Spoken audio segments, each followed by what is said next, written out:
May 21st, 2014 meeting of the school committee will come to order. As is our tradition, please join me in pledging allegiance to our flag and our country. Pledge allegiance to the flag of the United States of America and to the republic for which it stands, one nation, under God, indivisible, with liberty and justice for all.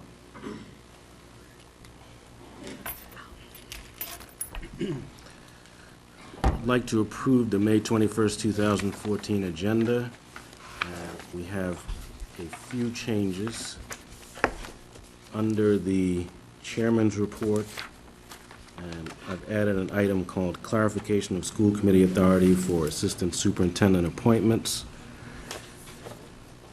Under number 9, facilities subcommittee meeting will be struck. We're not doing that this evening. Under executive session, we will be doing A, which is contract negotiation strategy for non-union personnel. We will not be doing collective bargaining strategy for MEA. And we will not be doing any executive session item at the beginning of the meeting. And that means that item C under the chairman's report, ASME memorandum of agreement, will be a vote. Any other changes? I was going to ask if you would add putting one item before my report and that you would call up the Milton Foundation for Education individual. Yes, I have that under citizen speak, so thank you. That'll be momentarily.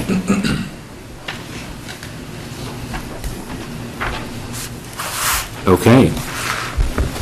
I hear that we have our partners, the Milton Foundation for Education, here, and they have some wonderful news as usual.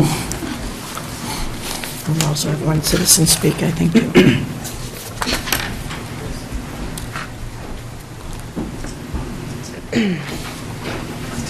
Thanks.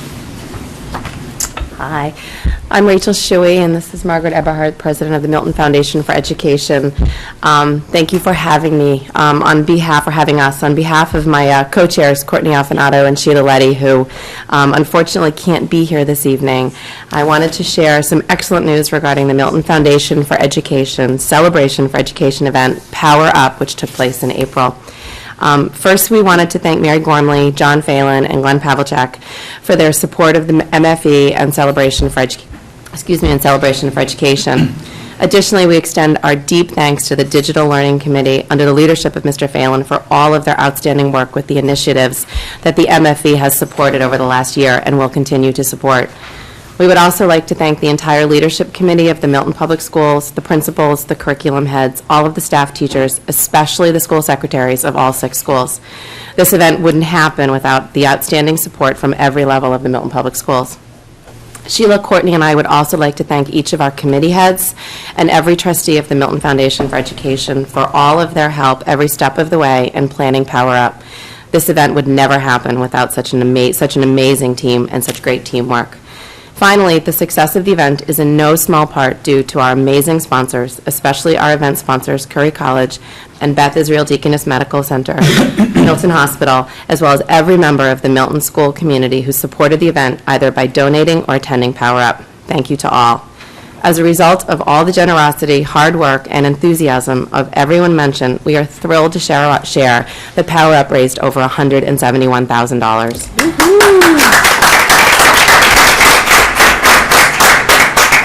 This is money that will directly affect the education of all the children of the Milton Public Schools. Thank you very much. Congratulations. Scratchy, so I'm sorry. I just want to take a moment to thank Rachel and Sheila and Courtney, the 3 chairs this year.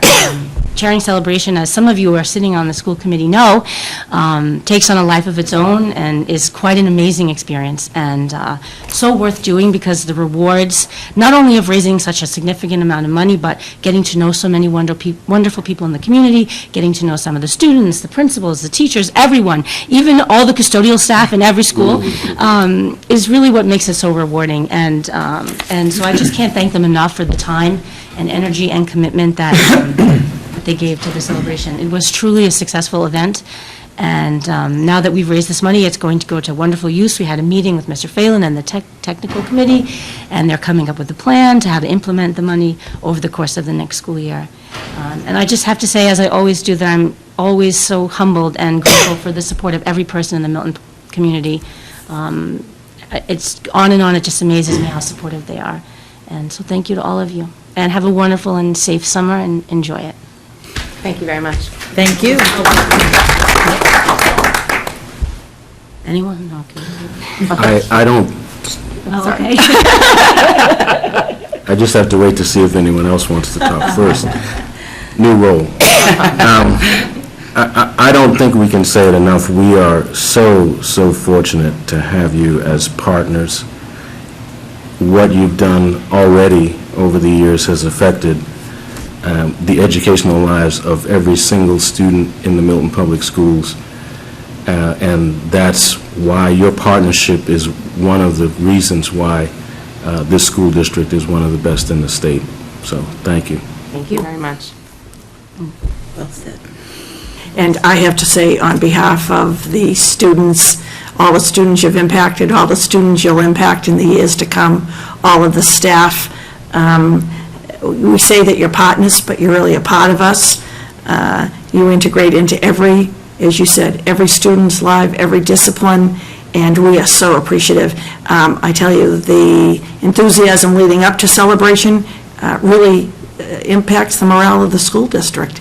And to see that night and to see the community support that Margaret always speaks to, and to the three chairs, you became almost like part of our staff. And I want to recognize John Phelan, who, and with the digital committee, work collaboratively, because I think it's important for the community to know that you're independent, that you have board meetings every month. You meet 100 times in between those board meetings, and you make those decisions, and you work collaboratively with the input from the staff, but the Milton Foundation for Education, you're an independent entity, and you make those decisions where the funding's going to go. And I'd like to thank all of you as well, the school committee members. So many of you attended the event, supported the event, and that support means the world to us. It really does. Sorry, Kristen, I interrupted you. Ms. Bagley-Jones? No, I was just going to say that I think one of the things that's really important about the MFE is that there's so many things built into our school system that people have no idea came from the MFE. How many years has it been in existence now? This was the 15th. This was the 15th celebration, But but MFE's been this, around. I think 18 years. 18 years. So every year, there's things that go into our classrooms and our schools and our buildings that wouldn't be there, and it's not like there's a little tag on every single thing that MFE did. It's pretty amazing to see that looking back. So I do really appreciate all the work that you've done. You as Thank well. you. Thank you. Thank you very much. Thanks. Thank you very much.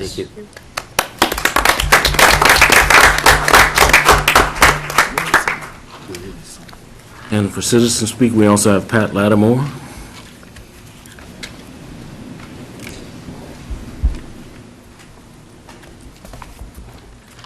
Hi, I'm Pat Lattimore, and I'm the co-chair of Citizens for a Diverse Milton. And I'm here tonight, actually, to thank John Phelan for his partnership with us. As many of you know, Citizens for a Diverse Milton is all about supporting and embracing the diversity in our system. And John has been a partner with us in every way. We meet monthly with the superintendent. John has been responsible since he became assistant superintendent for coordinating those meetings. We have really meaty discussions, and many of those discussions have led us here to talk with the school committee. John's been a force in terms of helping us to embrace diversity across the system. He's been the leader of our biannual system-wide diversity meetings, which we had one last week, and everyone who attended that meeting said that that was the best meeting we have had to date. And that's in large part due to the leadership of John. And finally, one of the things that we do in Citizens for Diverse Milton is we really think about the diversity of the staff. And John has been, in his role as personnel, a leader in terms of ensuring that we have a diversity of a pool. And I would say, in concert with the superintendent, has been a direct result of us having the diverse candidates and the staff that we have. So I just wanted to say on behalf of Citizens for a Diverse Milton, John, thank you very much for your leadership, for your partnership with us, and we wish you the best of luck. We know that the Belmont system is going to have a great superintendent, and we're sorry to see you go, but we wish you only Godspeed. So thank you very much.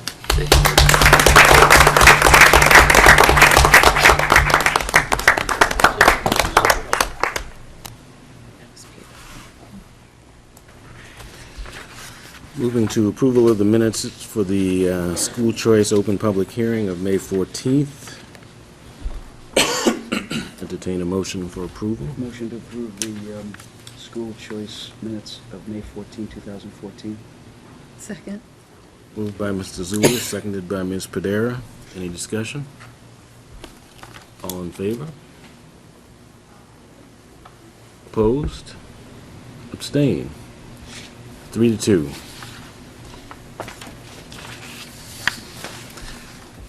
Superintendent's report. Thank you, Chairman Walker.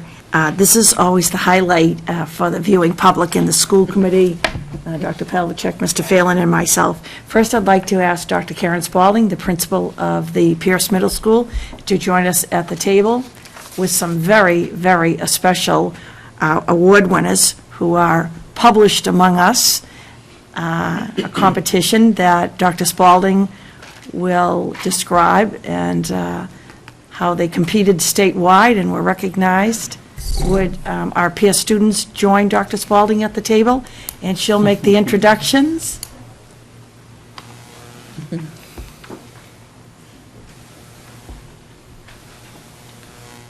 We've read about you, we've heard about you, and now we're going to hear from you.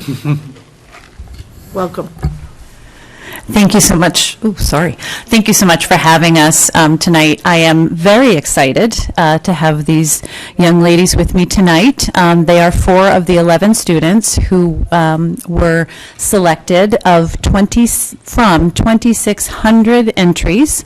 The Cambridge Science Festival has been around for about 8 years now, and it's a festival that takes place annually, is supported by many of the biotechnology firms and higher education institutions that are in the area, and its intent is to celebrate science, and they do that for about a week in April with free events for families and such. And one of the initiatives that's part of the Cambridge Science Festival are the Curiosity Awards.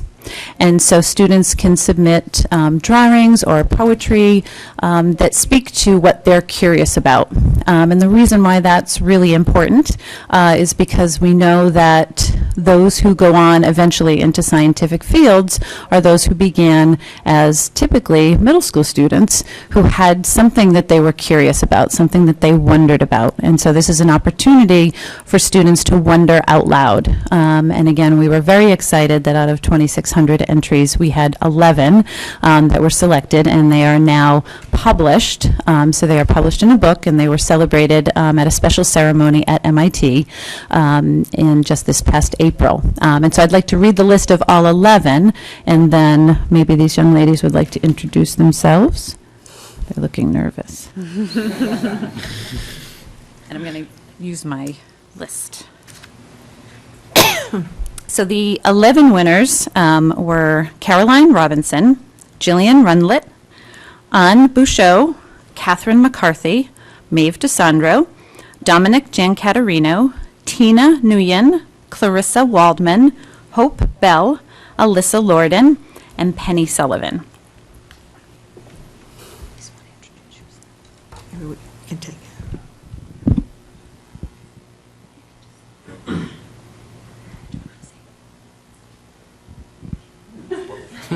This is Maeve.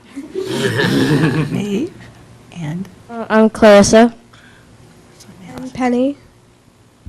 I'm Catherine.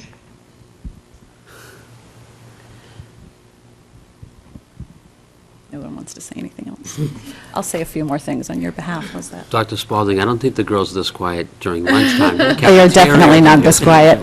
And you brought some demonstration pieces. Yes, so we brought some of the work with us, and again, it was sort of open to this idea of just expressing what they were curious about and what they wondered about. And so the things that they wonder about range from why do we have one hand that's dominant over the other one, and how does the brain work, and why do we have rainbows, and things like that. And so there was a wide range in terms of what students were curious about, and again, as we know, that's the seed that then develops into a real interest in science. And so we were very excited to have so many, and we had many more who participated, so we were thrilled to have so many participate and so many get recognized for their curiosity. Are we going to hear what each of these PS women scientists wondered about? Ready now. I did, how does the human mind work?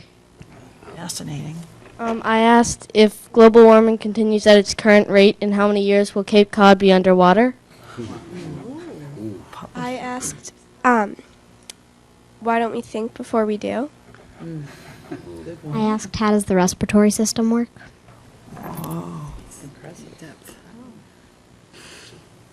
That's awesome.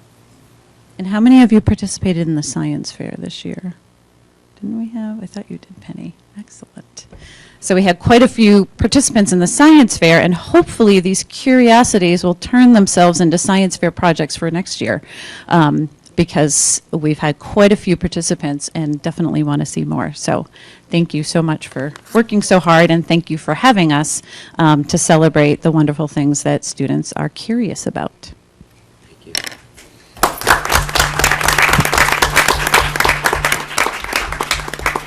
Anything to say? Any questions? I have a question about the display boards. So when they're published, their compositions or their questions were published. These pieces, do they accompany their pieces? Yes. Are these, does anybody want to show us their piece?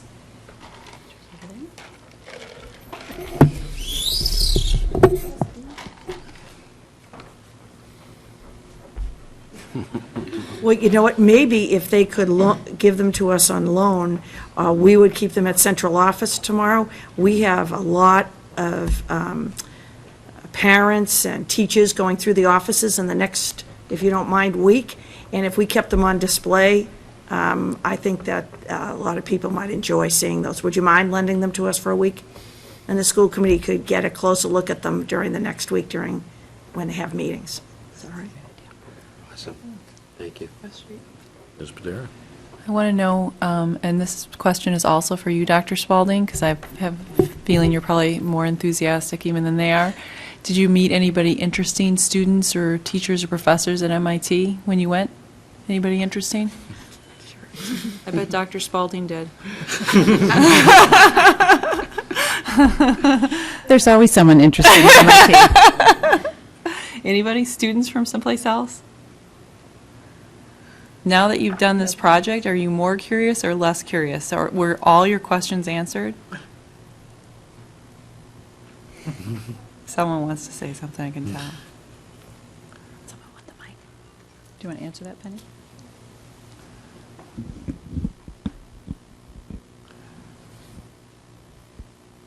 My question wasn't really answered, but, you know, I still, think about it, and, I'm still curious about it, but, I'm really interested in astronomy, so next year I might want to ask a question about astronomy.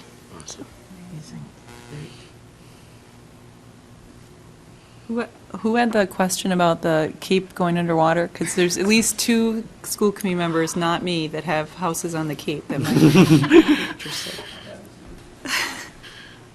Well, my question never got answered, but I'm still curious about it. Well, you let us know, okay? Did you hear anything specifically about Harwich? No. And you know, Dr. Spalding, I'm sure you know, before she became your principal, in one working to become your principal, she was a science teacher and a science director. Dr. Spalding, when did you know you were going to go into science? Did you know when you were in middle school? I knew probably when I was, I don't know if I should say this publicly. I actually did not like science in school, but I built go-karts in the basement when I was starting about at 10 years old. My brother was the crash test dummy, but I was the one who built them, and that got me interested in physics. Isn't that interesting? So they are potentially future women scientists. Absolutely. Good stuff. Well, girls, I would say you're all pretty amazing, and I'd like to know the answers to each of those questions, and particularly the one about the human mind. She wants to say something. Can I just say something? Well, I want to be like a doctor or a vet when I get older, and I think that's why I asked that question. I didn't really know until now then, but I think that's why. Well, I've been trying to figure it out for a really long time. So if you get the answer before I do, let me know. Kids. Thanks. Thank you so much.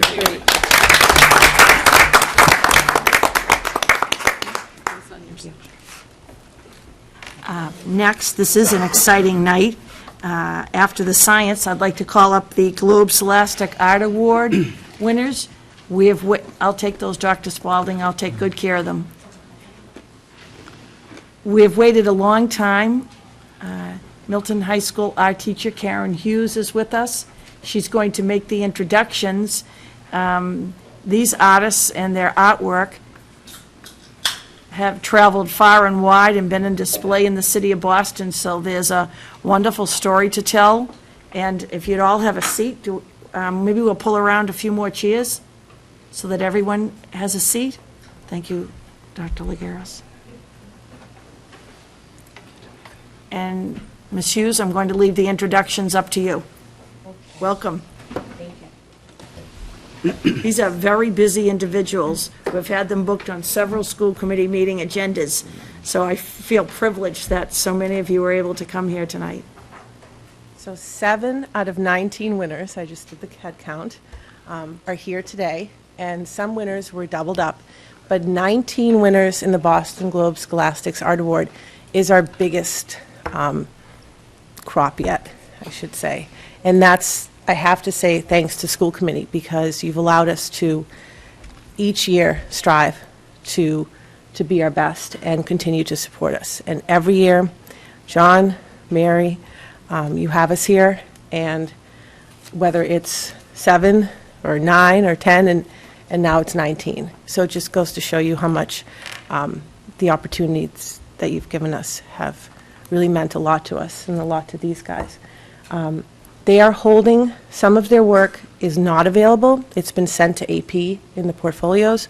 So they're holding some of their friends' work, who some students are at track meets still, some are working, and some are traveling, as seniors do often, and are busy, but they are holding work, some of their own and some of their classmates, to show you some of the work that's available here.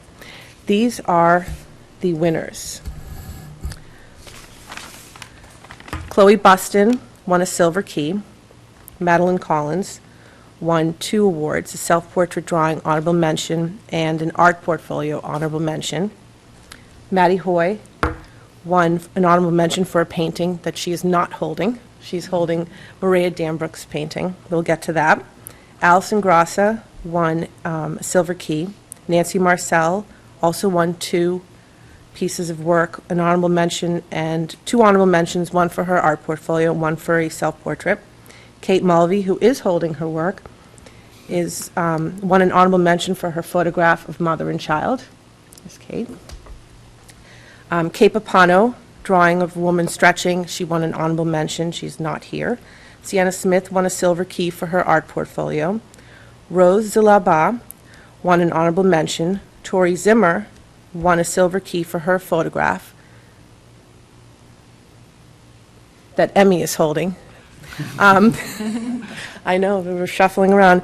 Emmy Cronin won a silver key for her drawing, which she is not holding. Maria Dambrook won a gold key for her painting and also an honorable mention for her photograph. She's at a track meet. Della Schroff won an honorable mention for her drawing, which she is holding. Josh Carey won a silver key for his drawing he is holding. I'm getting better as we go along. And the last two, Edwin Rodriguez won an honorable mention, and Amanda Thorne won an honorable mention for her drawing that she is not holding. And we apologize for all the shuffling, but we did want you to see how much of the work we have, and also the work goes on to other competitions and to the AP portfolios. So that is the biggest reason why we don't have all of the work here today, and we apologize for that, but we don't want you to think we don't want to be here, because we want to be here to show these guys off. That's awesome. Congratulations, everybody. Isn't that? Well, Thank we've you waited, very and much. it was well worth waiting. And the display in the foyer takes the breath of the public and your teachers, anyone coming in and out of Milton High School away. You are talented. So as we asked Dr. Spalding, Ms. Hughes, when did you know that you wanted to study art? The second I was born, I think. I felt at home. I always had a pencil in my hand. What about you guys? I'm putting you on this, don't you think when you were kids, when you were little kids? Elementary? Josh? Yes? They're all going to agree with me now because I'm putting them on the spot. I told them you don't have to speak at all. So yeah, when I was little. Ms. Sheridan? Just to piggyback on what Ms. Gormley was saying, at town meeting, which was 4 nights long this year, your display was out in the hallway. And it was so cool to me because we get to see it all the time, and I feel so fortunate to see it all the time. But just to hear other people, people from the town that might not necessarily walk in the doors of the high school, comment on it, and they were really impressed. So This year was, congratulations to thank you. everyone. This year was really special too because we did a passport to the arts, and students were able to travel from one school to another with an actual passport. And they came to the high school from the elementary schools, and they had their passports with them, and they were stamping them, and we had stamps for them, and then they, in turn, our kids went down, and also the middle school as well. So it really joined the whole community to normally, you may not come to the high school, or you may not go to the middle school, you may not go to an elementary school after you've left, and it kind of got the parents into it, saying, when the kids came home and said, Mom, I get extra credit for this, I'm going, and we had kids really excited to have all the stamps. So that was important too. Ms. Bagley-Jones and Mr. Phelan? I was going to ask a similar question, but you don't have to answer. But when you were in elementary school, did you take art classes? Yes? Yeah, so everybody got art classes when they were in elementary school. And then I know, is this, Maddie, that's not yours, right? Whose is it? Maria Dambrook's. Right, and her mother is Joan Clifford, who started FAVA with one of the prior art teachers. Yep. Which then provided extra art after school in the buildings. Did any of you take FAVA classes after school? Yes. So it's a wonderful community collaboration with our elementary art, plus the FAVA that was there, plus the Milton Arts Center, and just the work that the art department has done, and how important it was to have the elementary art program to get you guys going on this and to have the teacher support. Just making a plug for art in the budget, that's all. But I do know how important it is to start early, and I'm so glad that you did, so that now you've gotten to be with the wonderful Ms. Hughes and Ms. Derby, so thank you. Great work. Phelan? So I would like to ask the group if is their best class of the day to go see Miss Hughes? Those that have me, the other ones have Miss Derby, so. I would like to thank you all for taking part and making sure that arts stays important, and I'm glad you have a place to go so you can have that vehicle to be creative, because Mrs. Hughes's class is a very, very amazing place. Yes. The lights are a little low, The mood is absolutely right. The creative juices flow as soon as you walk in, and for a stick figure guy, I even feel like I could do something with doing that. So I would like to thank Karen Hughes for everything that she does, for every single student that goes into her class that's really good at it, like AP, and every single student that goes in there who's really not good at it, but leaves loving it. Yep. If they don't have the skill, they know it's a place that's safe, they know it's a place to be creative, and there's not a better place to be in Milton High School than Mrs. Hughes' class. So a little round of applause for you.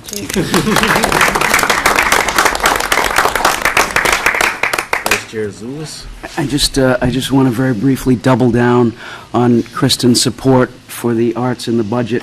I've been awestruck over the last year by the inventiveness and the creativity and the performance and the production of students in this district in the arts and in athletics and in music, and it seems to me that those are the areas some of the areas that are the key differentiators for this district and allow this district to be a high-performing district and a competitive district on many levels. And so I don't really have a question, but I just want to make sure that point is made very clearly. I guess I do have one question, and that is, by a show of hands, do any of you aspire to be in the arts professionally, either as a photographer or as a painter or a drawer or in that area? Or drama.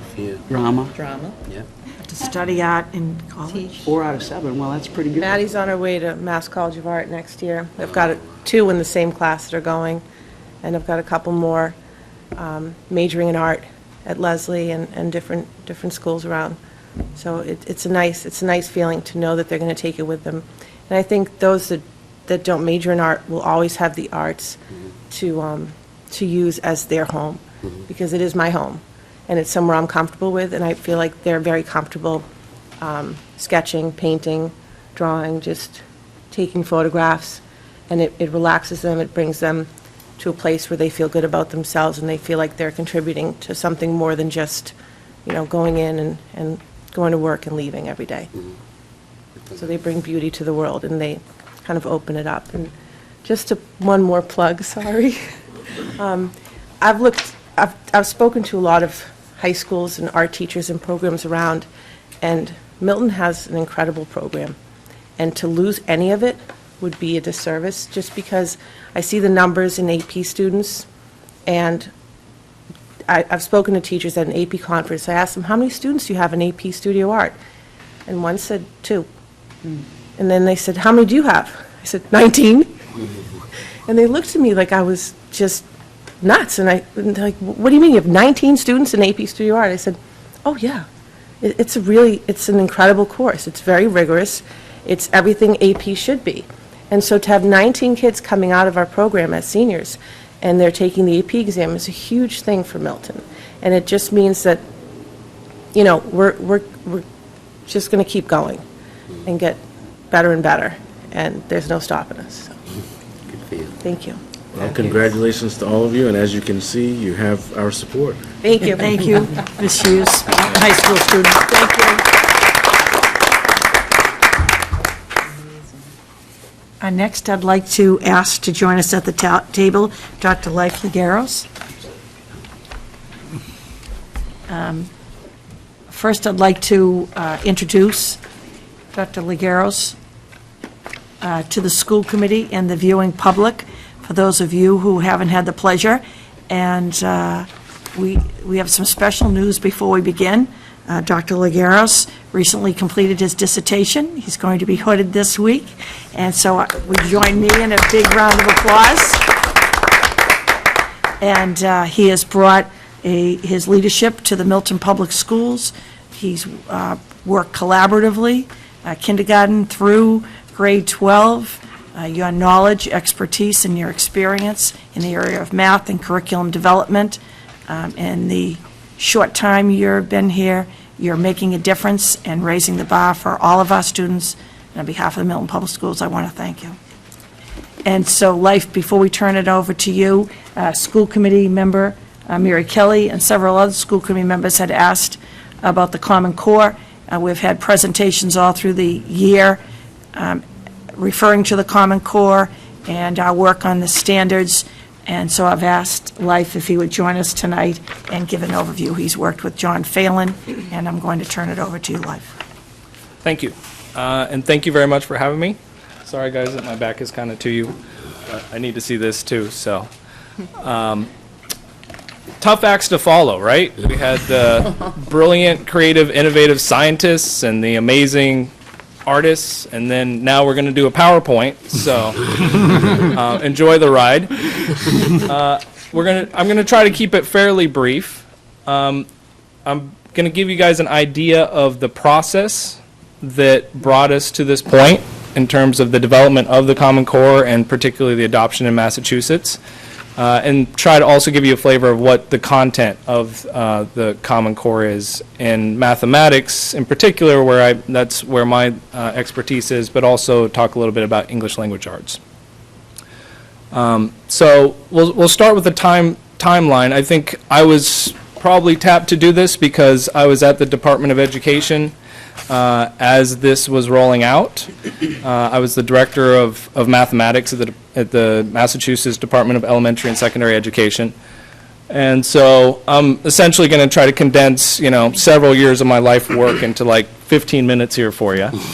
I'm drawing on slides that are available online at the Department of Ed website. These slides this presentation was rolled out in the spring of 2011 as the new curriculum frameworks hit the streets. So this is right from the overview that the department developed. So I'm actually going to start, this is a time frame slide, and I'm going to start even before this. In 2008, the Department of Education embarked on revising the curriculum frameworks in math and English language arts. So they had been, we had had the same frameworks since 2000, 2001. These are, of course, learning expectations for students by grade that should be aligned to by the state test. So the MCAS was based on the frameworks. So before this process even started, Massachusetts was already revising our own standards, which actually created a very interesting situation because before anybody heard anything about Common Core, we had already done a full year's worth of work. And that included convening statewide committees that included representation from all the expertise that we have to bear in Massachusetts, which is considerable. So we had representatives from higher education, both in education departments as well as the content departments in math and English. We had representation throughout K-12. We had representation from the other departments of education, higher education, early education. We had teachers, we had administrators, we had these really strong representative committees that had been working for a year building an understanding and trying to develop design principles for where we wanted to go with our next generation of standards in Massachusetts. And then, lo and behold, in spring 2009, the word got out that there was this centralized effort to create standards. And this was basically driven by the National Governors Association and the Council of Chief State School Officers, which is all the commissioners of education from all the states, saying we're going to work together, not as a federal effort, but as a coalition of states with this organization Achieve to develop standards that potentially many states could adopt. And so they had a memorandum of understanding that essentially said, do you support this effort? And almost every state signed on to that in spring 2009. And that train started rolling down the tracks as we were continuing to build our own standards. And so Massachusetts, of course, was cited as one of the real reasons for this Common Core effort because we had many different states with many different sets of standards. Massachusetts was held up as one of the best sets of standards in the country. So as all this conversation is going about how great things are in Massachusetts, we're trying to revise ours anyway. And then there was a lot of talk about how not only would it create efficiencies and consistency across the country, but also how we could get world-class standards to help the United States compete internationally. So that was a big piece of it, was that the international performance of the United States relative to other countries was not where it should be. And so that was a big driver for this movement. So as we signed on and that started, that effort began, we were kind of running two parallel efforts. We continued to meet with our committee and build Massachusetts standards. And we had a very heavy hand, that is the Department of Education in Massachusetts, but also these representative committees through us in influencing this more national, this more centralized effort. So any drafts that came out of the Common Core, we would take immediately to our Massachusetts group and get feedback on that, and then bring that back to Achieve, et cetera. Meanwhile, we're working on our own, and what that ended up allowing us to do is have kind of our best effort and then compare that to the Common Core and say, which one's better for Massachusetts? Do we go with something that we're building that we think is good, or something that we've also had input in? And so you can imagine that these two things aligned, some of it very forcefully through our own direction, and some of it just because the efforts were both had the same goals in mind. So the design principles really played out in both cases, very parallel. And by the summer of 2009, the spring of 2010, there were drafts rolling around, and the final versions of the Common Core were completed in June 2010. So it was like a year's worth of work, which, take it from me, since we were already year-end when this started, was a monumental achievement, really. It was a very quick timeline, and it was a very strong set of standards. So as we compared what we had done to these documents, we were very impressed. Our committees said this is, exactly what we had imagined, but better than we could have done it, really. And so we had a lot of consensus internally that these were two good sets of standards. And in July 2010, we had not only an internal study, but also an external study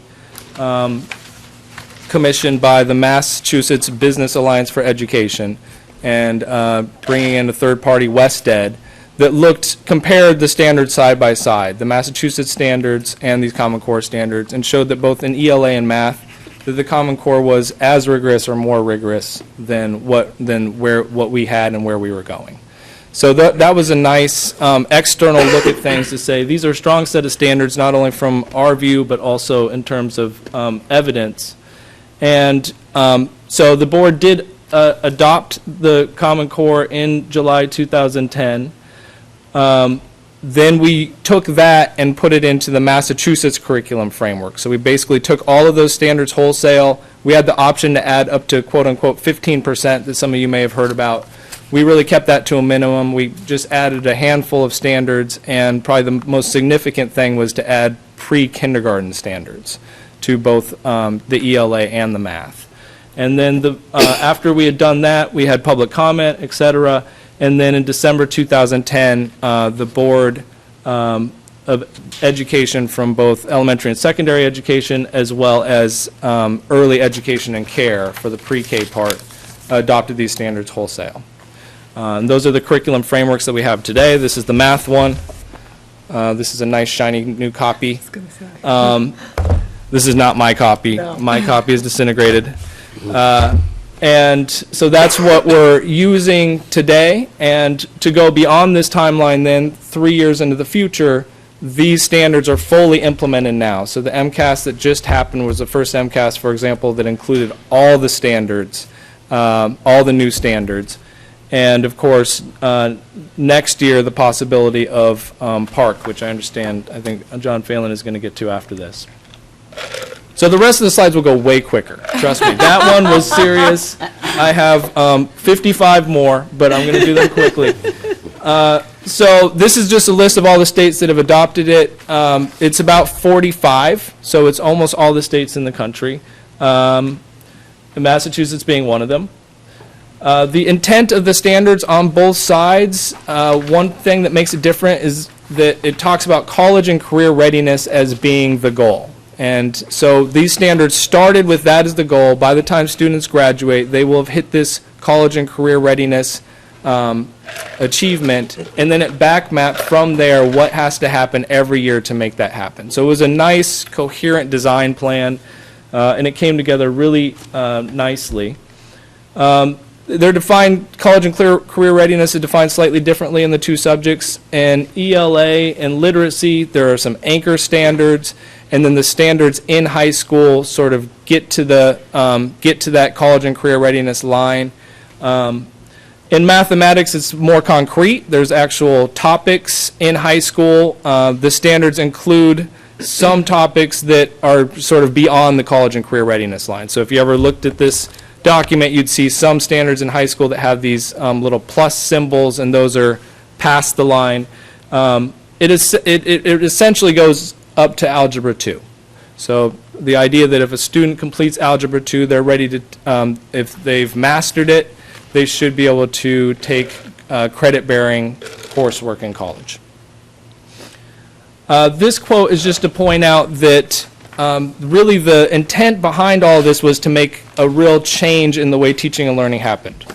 And so it's not new names for old ways of doing business. We're trying to do something that will actually drive major reforms in education. And I'll just say that, you know, when we rolled this out from the state level, we certainly saw various districts who kind of said, okay, this sort of looks different. We're going to, you know, sure, we'll do this. We'll start thinking about it, et cetera. And there are other districts that were going full bore to take advantage of this and leverage it for positive change. Milton was certainly in that latter category.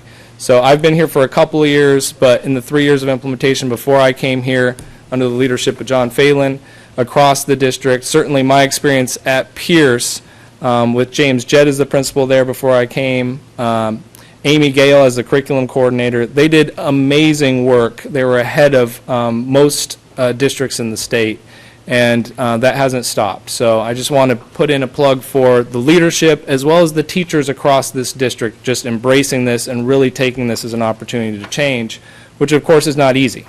There's been an immense amount of work done the last few years, and no sign of it slowing down. So in terms of the intent of these standards and where it's taken advantage of, Milton is certainly at the forefront.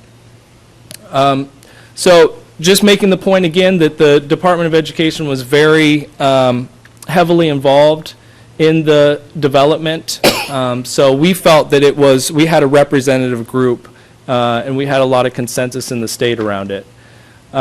Just touching upon some of the research that was used as a basis of the standards.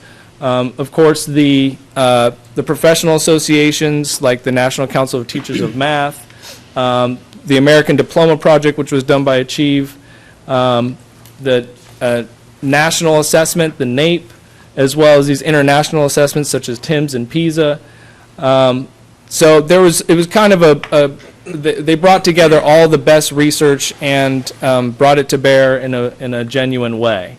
And again, we had the same research base, and it was pulled off beautifully. To talk a little bit about the two different standards, the two different frameworks, and sort of what makes them different, starting with mathematics, the new standards are much more focused. So this is one of the biggest things. The old standards were really, you've probably heard the term mile wide and inch deep. So they had a lot of topics at each grade level, and it made it difficult for teachers to go as in-depth as they would want to in the most important stuff. The new standards really have a few 3 to 4 critical focus areas at each grade level, particularly K through 8, that teachers own. And so I know that coming in and working with teachers, there would be something like, ratios in a certain grade level where they would say, our old textbook only had 3 days worth of material on this, why is this new pacing guide showing me, that we're supposed to spend a month on this? Well, it's about going really deep and giving kids a chance to really think about these things and use it as a launching point to do some real reasoning and mathematical problem solving. So it allows a lot more depth than previously. They're also very coherent. As I mentioned, it back mapped from that college and career readiness line, and the progressions that go across the grades, how the standards build on each other, are very well done. The standards are very clearly worded, so the document actually ends up being a little longer, even though it's more focused, because there's a lot of detail on what teachers are trying to help students do. And then, of course, they are rigorous. So these standards try to strike a balance in mathematics between fluency, conceptual understanding, and applications. And there's this other aspect beyond the content standards that are these standards for mathematical practice, which are very genuinely central to these standards, that are definitely in the conversation about what's going to be assessed. And if you look at this list of things, this is something that you start in pre-kindergarten all the way through 12th grade, regardless of the content you're doing. You're asking students to essentially, and Glenn, you can vouch for this, think like mathematicians. Do the things that mathematicians do. Real problem solving, critiquing arguments, modeling, et cetera, et cetera. And so this has very much been at the heart of where the change in teaching and learning comes from. ELA literacy, this is not my strong point, but I think you'll see some of the parallels. There's certainly the college and career readiness bit. There's coherence between reading and writing. There's a lot of emphasis on evidence, reasoning, argument, and explanation, similar to the math. There's the idea that literacy is something that goes beyond the English classroom, so there's also other standards in the ELA frameworks that touch upon other subjects. And there's this idea of text complexity, that students should be reading more complex text as they progress through their schooling, even within a particular year. And this is in both literary text as well as nonfiction text. So that's a big piece it brings in, is the importance of students being able to understand nonfiction. Here's an example of how reading and writing really are very strongly linked in these new standards. So reading complex literary and informational texts, and then drawing evidence from those to write about it. And we see a lot in the new assessments where students are asked to draw from several different sources of text. One might be a fiction piece, one might be an informational piece, and they might even have a video, and they're drawing from all these pieces to construct an argument and to synthesize. There's also standards that are specific to history and social science.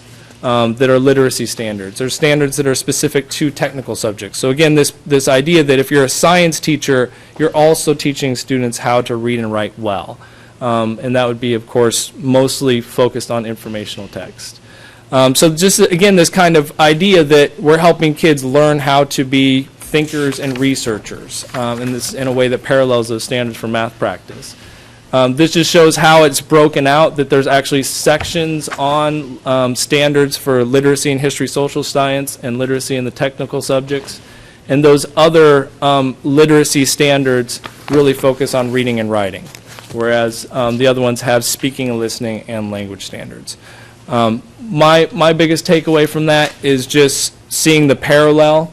We're trying to raise students, like these students here, who can participate in the world around them, participate in democracy, hopefully be successful in career and college, but also be able to make positive change in their own lives and as well as the world around them. So with both math and ELA, that's kind of the way it comes together, I would say, the parallel. I think that's it. I had another slide on Park, but you guys are going to get to that, so. That's great. That's it for me.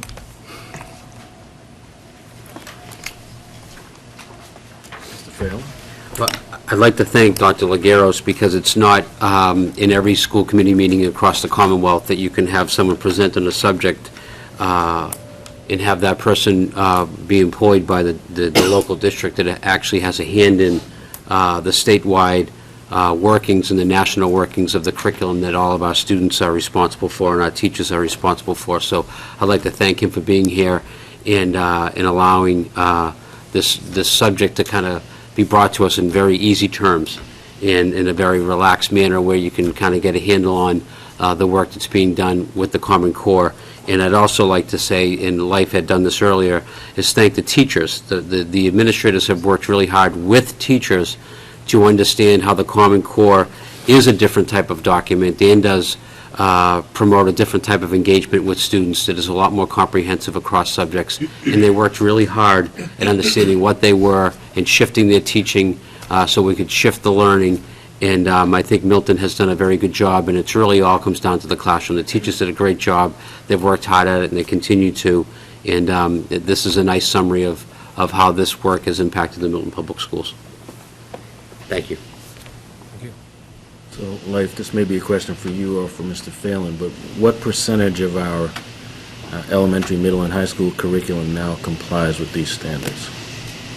I can certainly say, I would say 100%, actually. My familiarity is with secondary, but. Yeah, our elementary, our K-8 curriculum is very strongly wrapped around the Common Core. And then when we move into grades 9 and 10, the high school curriculum starts to spiral more towards our AP exam, and our K-8 is essentially the Common Core.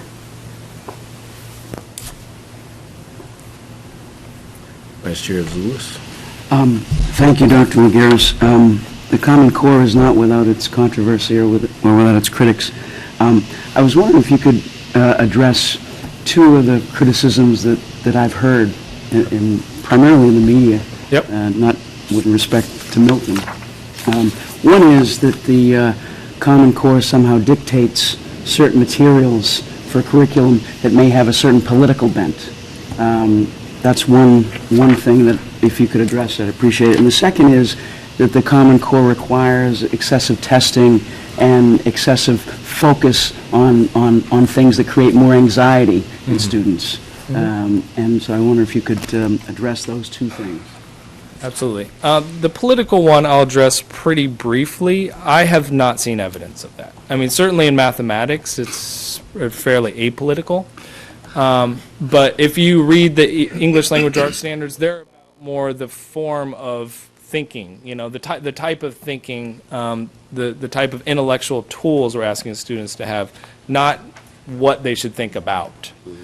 So even around text, there's no required text in ELA. There's some recommended ones. I think if you looked at it, it would be, if we came up with a list together, there would be a lot of overlap.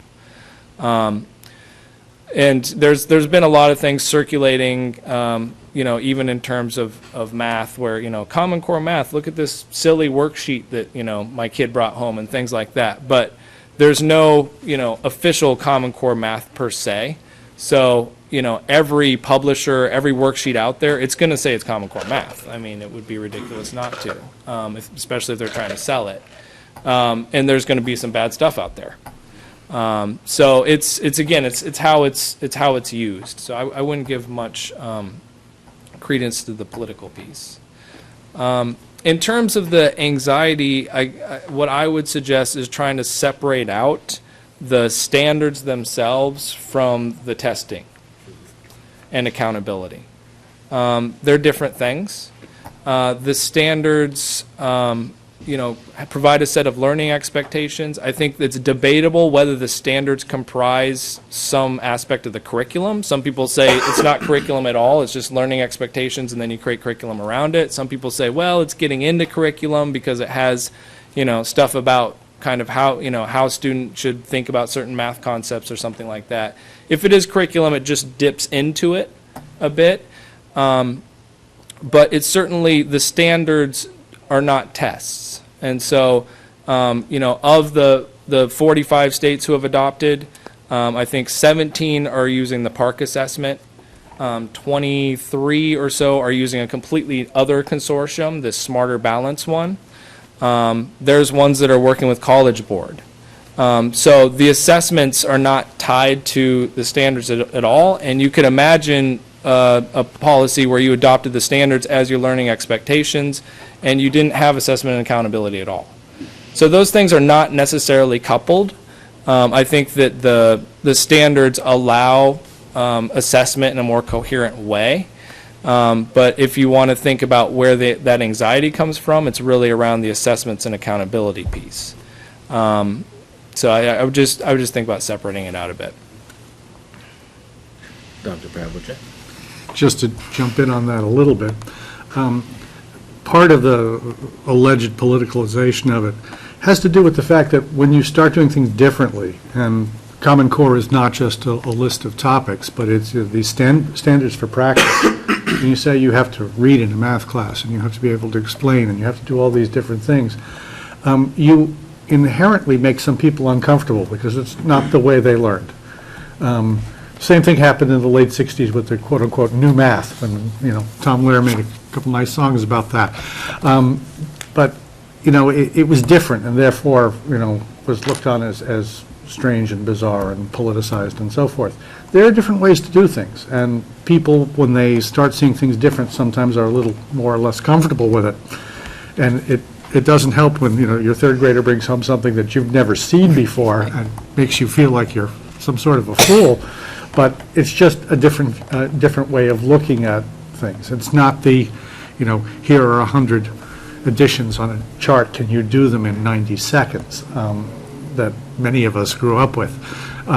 So that there's a discomfort breeds suspicion. And I think that's part of it, is they're a different way of looking at it. But I agree I completely agree, you have to divorce the idea of standards from the idea of how you assess them. That's a completely different discussion. Yeah, and even another layer is how you assess them and then how you determine who passed and who failed. So even as these assessments roll out, at some point somebody's going to set these cut scores, and that will determine, I think there will be potentially a lot of anxiety around that if those cut scores are set in a place where we're seeing a lot more students who are being put in failing categories. But that's even a separate thing from the assessments themselves. So it's a multi-layered process. But that's a great point, Glenn, just about change is always going to cause some anxiety. So that's a good sign that this is a genuine change rather than just window dressing. Ms. Kelly?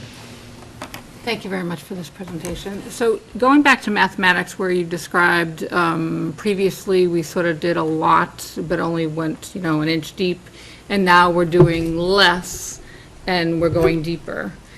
When you change sort of that dramatically, there's pluses and minuses, I would assume, to both perspectives. So what is the minus in the new way under Common Core that we're addressing mathematics?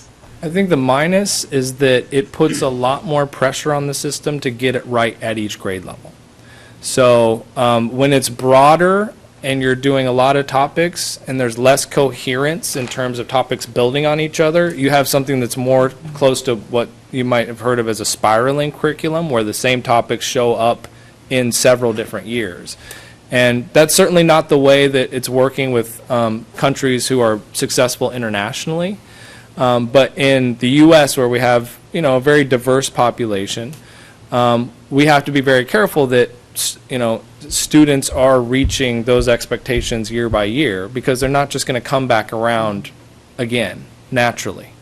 And so that means there's a lot of pressure for school systems to not only have really strong teaching and learning as part of the core curriculum, but also have, strong support programs in place around, remediation and intervention, so that as students are falling behind, you're catching them quickly, and it's not 2-3 years down the line and the student now doesn't have the basic knowledge they need to learn.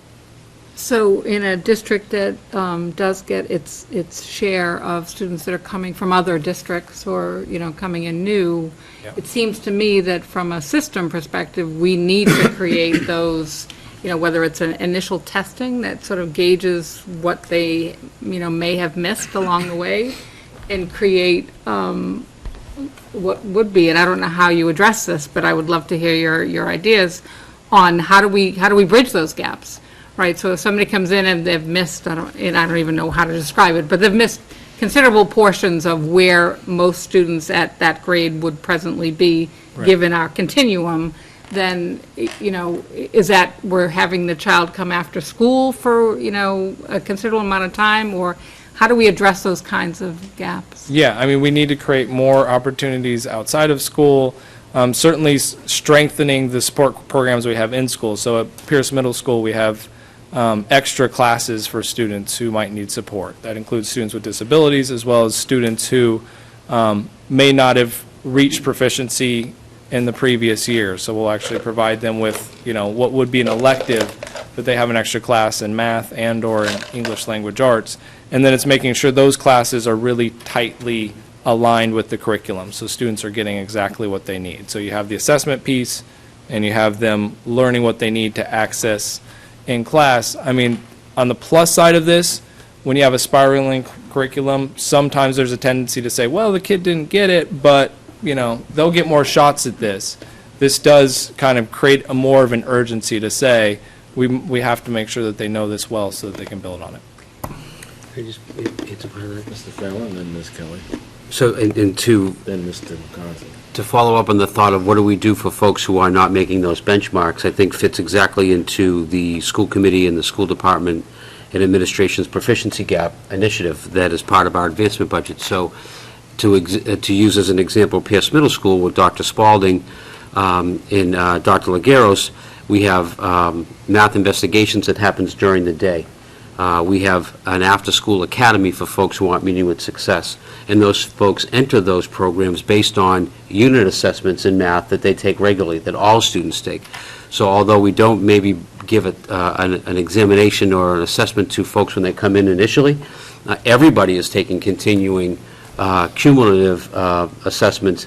And through those types of conversations that teachers have, students are identified very clearly, and programs and supports are put in place to support them to bridge that gap of achievement level as soon as they can, hopefully before they leave Pierce, so they can access higher expectation coursework at the high school. So that would be the same philosophy that we're using at the elementary level, at the middle, and obviously at the high school. So it does speak to people might be upset about assessment or get nervous about assessment, but assessment for the sake of deciding how to have conversations about how students are learning and where they are and engaging that curriculum or that standard really go a long way to learning and talking about how to help them and how to provide different interventions. So we are fortunate in Milton to actually have 3 initiatives this last 2 years that actually, one of which addresses that for our students who aren't meeting with success. So that work is done daily, K-12 in the Milton Public Schools. Ms. Kelly, you good? So just one question I had was, we heard a lot that college and career ready standards, and when it comes to mathematics, just because that was a little more in-depth, mastering those standards would prepare a student for a first-year college credit-bearing math course, such as college algebra. One question I have with that is, when it comes to career, it focuses on college algebra and then advanced college algebra. One question I have is, when it comes to everyday math, for those students that don't end up participating in a 4-year college, maybe go to a trade school, or maybe go into a trade directly out of high school, how does Common Core really work to affect as many students as possible? Because as we know, not all students are going to go to a 4-year college. So that's a great question. So that line at Algebra 2 that should be preparing you for those credit-bearing courses should also be preparing you for trade schools, for using in the workplace, for all these different contexts. And it made for a very rich conversation trying to understand what do students actually need. One example would be that as we look at what students are expected to do in high school, it's not always just more and more and more advanced topics, okay? If you think about those mathematical practices, right? Like being able to critique somebody else's reasoning, being able to enter into a problem that you've never seen before, being able to model stuff with mathematics so that then you can solve another problem. Those things can be done using mathematics that maybe you learned in middle school, right? So there's a lot of different really interesting and rigorous mathematics and really difficult problems that you can approach with middle school math. Ratios, proportions, things like that. And in the past, it was a little bit unclear. Oh, rigor just means doing harder topics faster, with more accuracy. The Common Core has really come through and said, no, more rigorous mathematics can mean taking something that you learned in 7th grade and applying it over time, in 8th grade, 9th grade, 10th grade, 11th grade, and then out in the world in different, interesting, novel ways. And so that's in the standards. We expect that to show up in these assessments. And so ultimately, if this whole thing goes in a direction where students are taking these tests to graduate from high school, that's what it'll be looking for. Not just knowing super advanced math topics, but being able to use things in ways that you would use in the real world. And to answer, Is that- and to answer Matt's question, for me, historically, it's the first time that the word career ever came in, college and career. So I think it also is, the goal is to produce a workforce that might not go on to college or university that's more qualified at a higher level.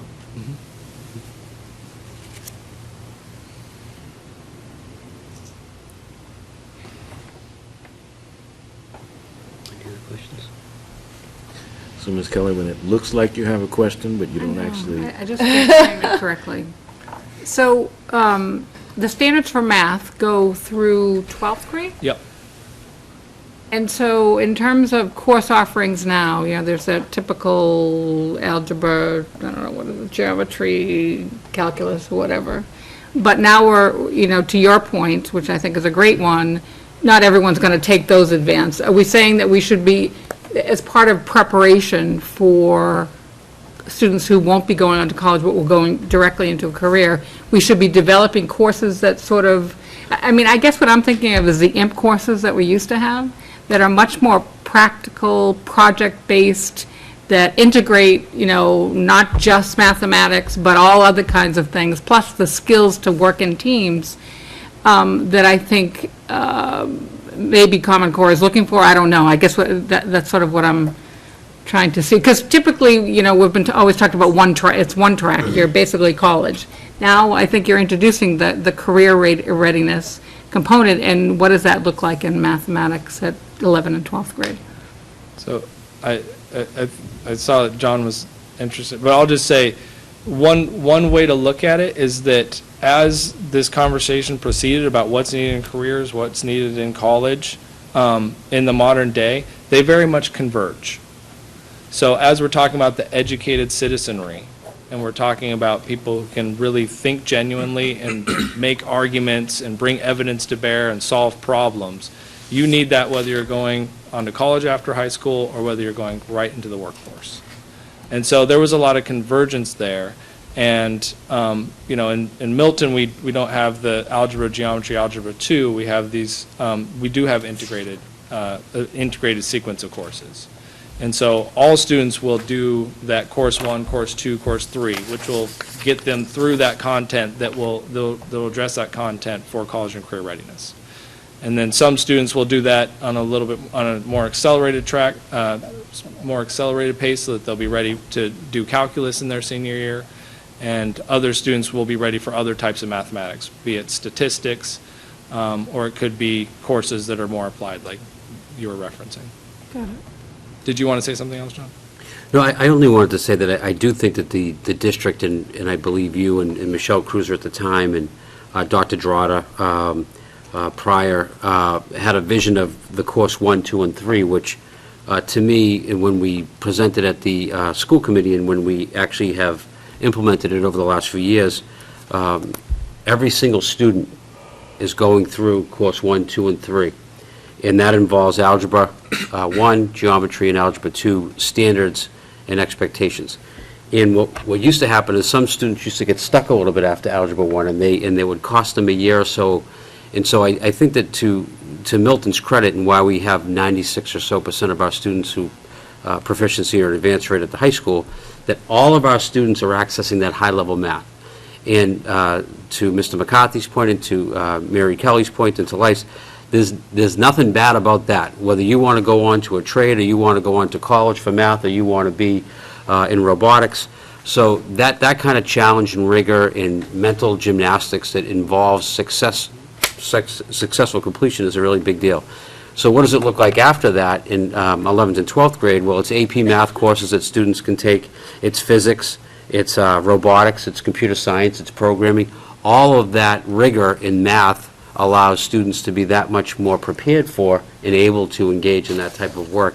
And our college readiness rate in terms of who goes to 2- and 4-year colleges is somewhere in the high 90s, but we do have some folks that go on to work or the military, and a lot of our students who are going on to different trades would probably go to Blue Hills. But even if they were to go on to that, they would be very well prepared and have an expectation, a high expectation, to complete that course 1, 2, and 3. And I believe firmly that's a great option, and thankful to Dr. Drotter and Michelle Cruiser and now Life and Courtney Walsh, who are now at the high school, for putting that in place. That was a big thing for the high school. Thank you. Absolutely. Thank you all. Thank you very much, Life. Thank you. Thank you. Ms. Kelly, did you have something else? Just, so part of this is speaking and making points and arguments, et cetera. Do we have a method for assessing that? So there's a written component, but some of it is speaking. And I think we've talked about this with regard to speech versus having every sort of course require that there be presentations, et cetera, so that you're developing those skills. It's one thing to understand the knowledge that's in, a child through a test or whatever, but is there a way that we assess from how they communicate or anything like that? Well, I have to tell you, when you observe in these math classes, there's discussion, there's small group discussion, there's share pair. You go into the majority of math classes at Milton High School, they're working in small teams, the teachers moving around the room, and so it's a very different. I would ask the school committee at any time if they wanted to give us time, and I would charge you with going into these math classes. And I think that the dialogue that you would hear, and the collaborative problem solving, John Phelan and I have gone in and out of those rooms, seeing the problems that are assigned, working over 2 or 3 weeks as a team, and the discussion that's going on. I think that you'd be very, very surprised at the level of discussion. And, it makes me think, Ms. Kelly, when you talk about the speech, John recognized Life Lagaris work with teachers. So teachers have had to have the professional development to change their instructional practices. And Life has a tremendous amount of knowledge. He's left, and I wish I had said it again in front of him. But he gives the teachers a tremendous amount of credit, because we can all think about this here, and Life can think about it, and John can think about it, but the teachers have to put it into practice. And that's what having the school committee recognizes these curriculum leaders. They're every single day in the classrooms with those teachers, observing, modeling, discussing afterwards. And these teachers are moving this. And when you hear John's presentation on Park, they're understanding and raising the bar for all the students. So I always think about you talking about the speech. Years ago, teachers in other disciplines other than English, they weren't teachers of writing. They didn't know how to teach writing. And so now we're asking everyone to teach writing, but these speaking skills, to have every student go through a required speech course, and then to go into, we actually heard a series of speeches the other day, and one of the English teachers said to me, that's a result of the required speech. So again, it's raising the bar for the teachers, and it's raising the bar for the students. Great, thank you. So Mr. Phelan is going to give us a presentation on Life referred to the upcoming, very exciting park testing. Thank you, Superintendent Gormley.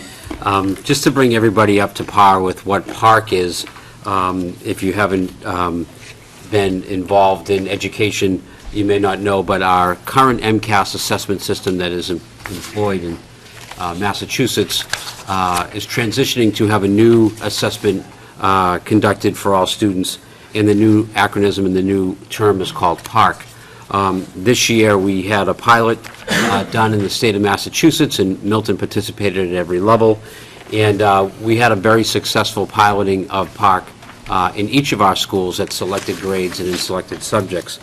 The reason why it's become a topic that we'd like to bring to your attention is that as park transitions from this pilot year, there is discussion for what does next year bring, and we'd like to give the school committee and the community just a quick update.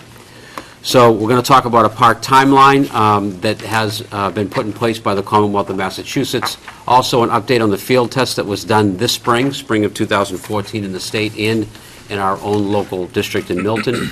And then also talk about the park MCAS choice that we're going to be making in October regarding the spring of 2015.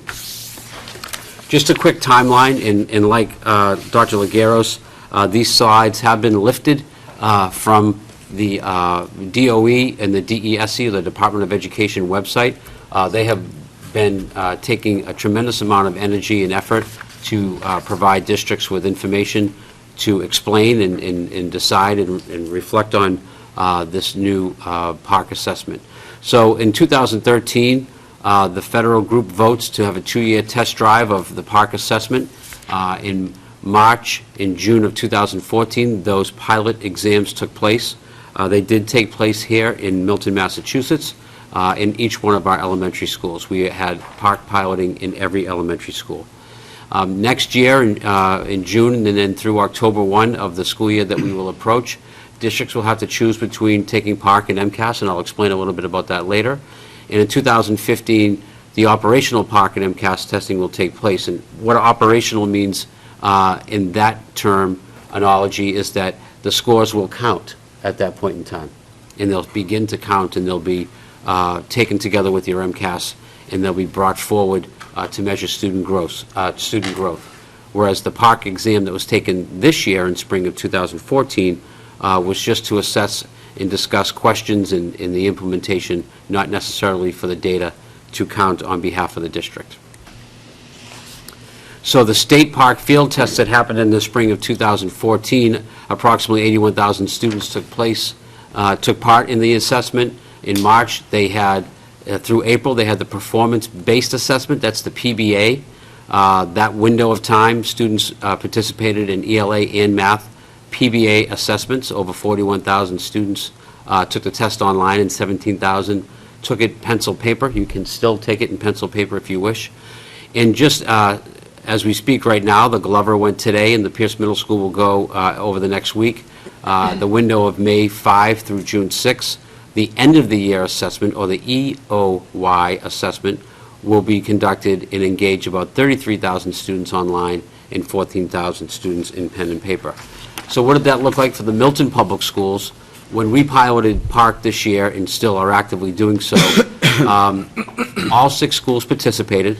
5 schools conducted the PBA, the performance-based assessment, in March and April. 3 of the schools are conducting presently the end-of-the-year assessment, which is happening now through June. And all but 1 testing session was done electronically. So for all the folks that were tested in Milton, only 1 was granted a pen and paper, and that was by the states asking us to do it in pen and paper because they wanted to differentiate the experience in each district.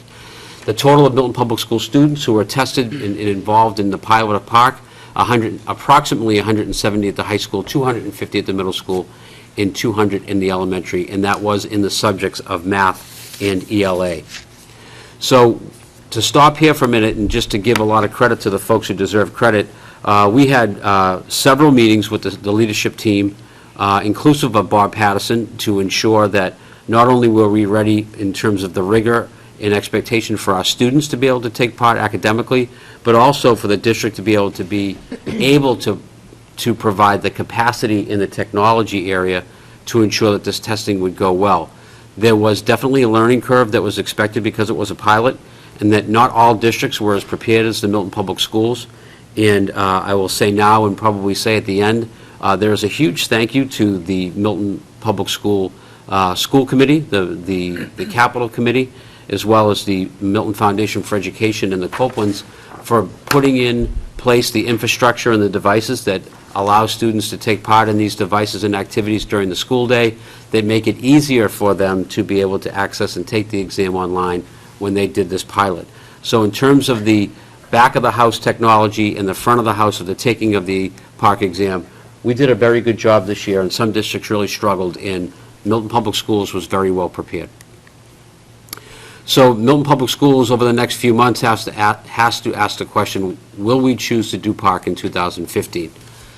And the park versus MCAS choice, and given some of the information that we have been presented with by the state, so why park? Why should you elect to have your district do park? Students participating in park have a head start on experiencing the next generation of assessments. That is our take on it. If this is something that is going to be coming down the road, the more chances we have our students to get up and take a swing at bat, we feel the better off they will be down the line when this is part of the expectation period and not an option. And that also the districts that choose to administer park in 2015 will do so at no risk of their accountability levels, because they will be held harmless in terms of how that data is collected and joined with their current MCAS data. Other reasons for the district to take park, and again, these slides are provided by the Department of Elementary and Secondary Ed, who want us to take park, so they might have a little slant here. This is a little bit of a propaganda type slide, but it does give us useful information.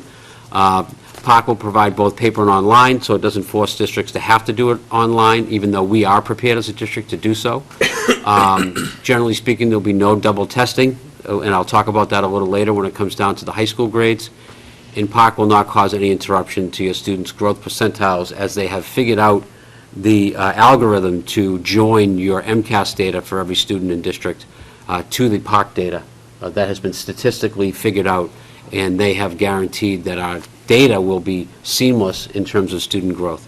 I'll point to my right, even though Member Walker says I'm getting pretty good at the numbers, I would always defer to Glenn Pavlicek to dissect that algorithm, but that is something that we are excited about, because that was one of our concerns, that we wanted to make sure our data was continuous over years, because we use it as it informs our instruction and curriculum. So what would it look like in 2015 if we took the operational test in the Milton Public Schools? The leadership did review the pros and cons at each grade level. Most likely, the scenario will involve all students in grades 3 through 8 taking the PARC exam in ELA and math electronically, because we do have the capacity to do so.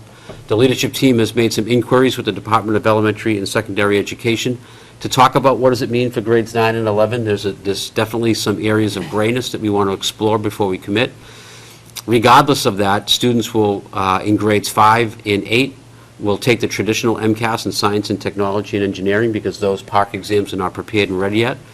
And regardless, in high school, students will continue to take MCAS in science, technology, engineering, ELA, and math, because currently the MCAS is a graduation requirement of the state, and that will stay in place for several years as the cohort of students move through the school years up until high school. I believe it's 2018 is the last cohort that would take MCAS, but I'm not actually sure. As we look at the whole, 2018. As we look at what hold harmless means, what it means is your accountability reporting will be different, but your data will flow into your PARC data and your MCAS data. So yes, it will be there will be accountability, but only for schools that administer PARC. They will be held harmless. Their level will stay the same or improve. So we are currently a level 2 district seeking to be a level 1 district. If we took PARC the following year and that data was being worked on, they would never reduce our accountability level as part of our involvement in the 2015 PARC administration. Schools administering MCAS will be classified into their levels as usual and will not be held harmless. So obviously the state's giving a little incentive for folks to take PARC. The hold harmless, the data will be reported for all schools that choose PARC. Yes, the department will assess the accountability data for all schools, whether they administer MCAS or PARC, and using a representative sample, they will use the, and you're going to have to help me with this, Mr. Pavlicek. ICWE percentile linking to compare the published achievement levels of your CPI scores based in 2015 MCAS and PARC. Basically, that says that they're going to make that data go smoothly between your old MCAS scores and your new PARC scores. Why they just can't say it like that? They have to think of a big word to say it. I don't know. I'll have to ask Mr. Lagueros. He may have thought of that word.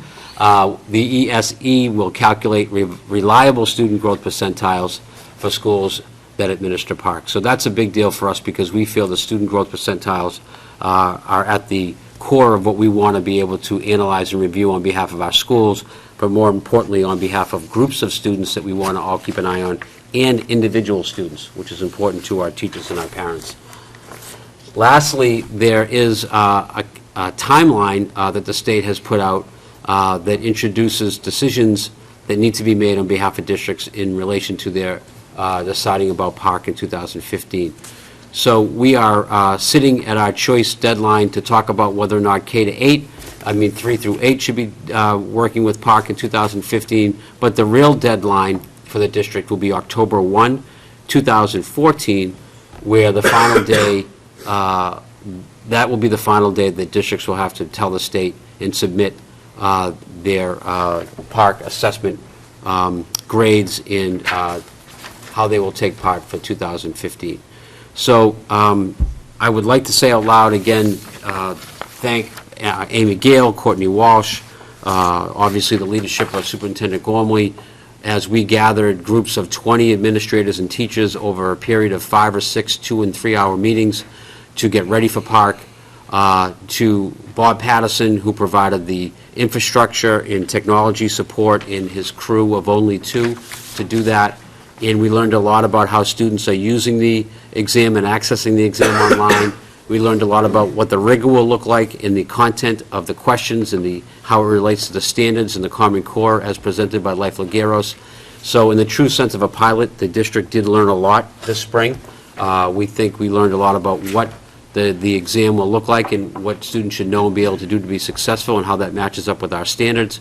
And also we learned a lot about the learning curve between taking an exam with paper and pencil versus taking an exam on a computer, which we found to be something that was a lot easier for our 3rd, 4th, and 5th graders than it actually was for our older students, because they have a lot more technology in their innate educational learning as they come into our school. So we found it to be a very interesting and worthwhile process to pilot, and under the superintendent's leadership, the leadership team will review and come up with a proposal for our participation in 2015. Thank you, John. And John should deserve the credit, because the 20 administrators worked every step of this, actually observing at different levels, so they were prepared when their level administered park. And online testing is inevitable, and it's a good thing. And so John and I laughed because they said we were the only district, when Tucker wasn't included, that called up when everyone else was calling up to not take park, to have Tucker included. And so I think to a student, to a teacher, to administrator, we advantaged Milton Public School students. John, would you agree? Absolutely. And I went to a session the other day with the leadership team, and at the end of the 3-hour session, the commissioner asked how many superintendents planned on administering park, and 90% of the superintendents raised their hand.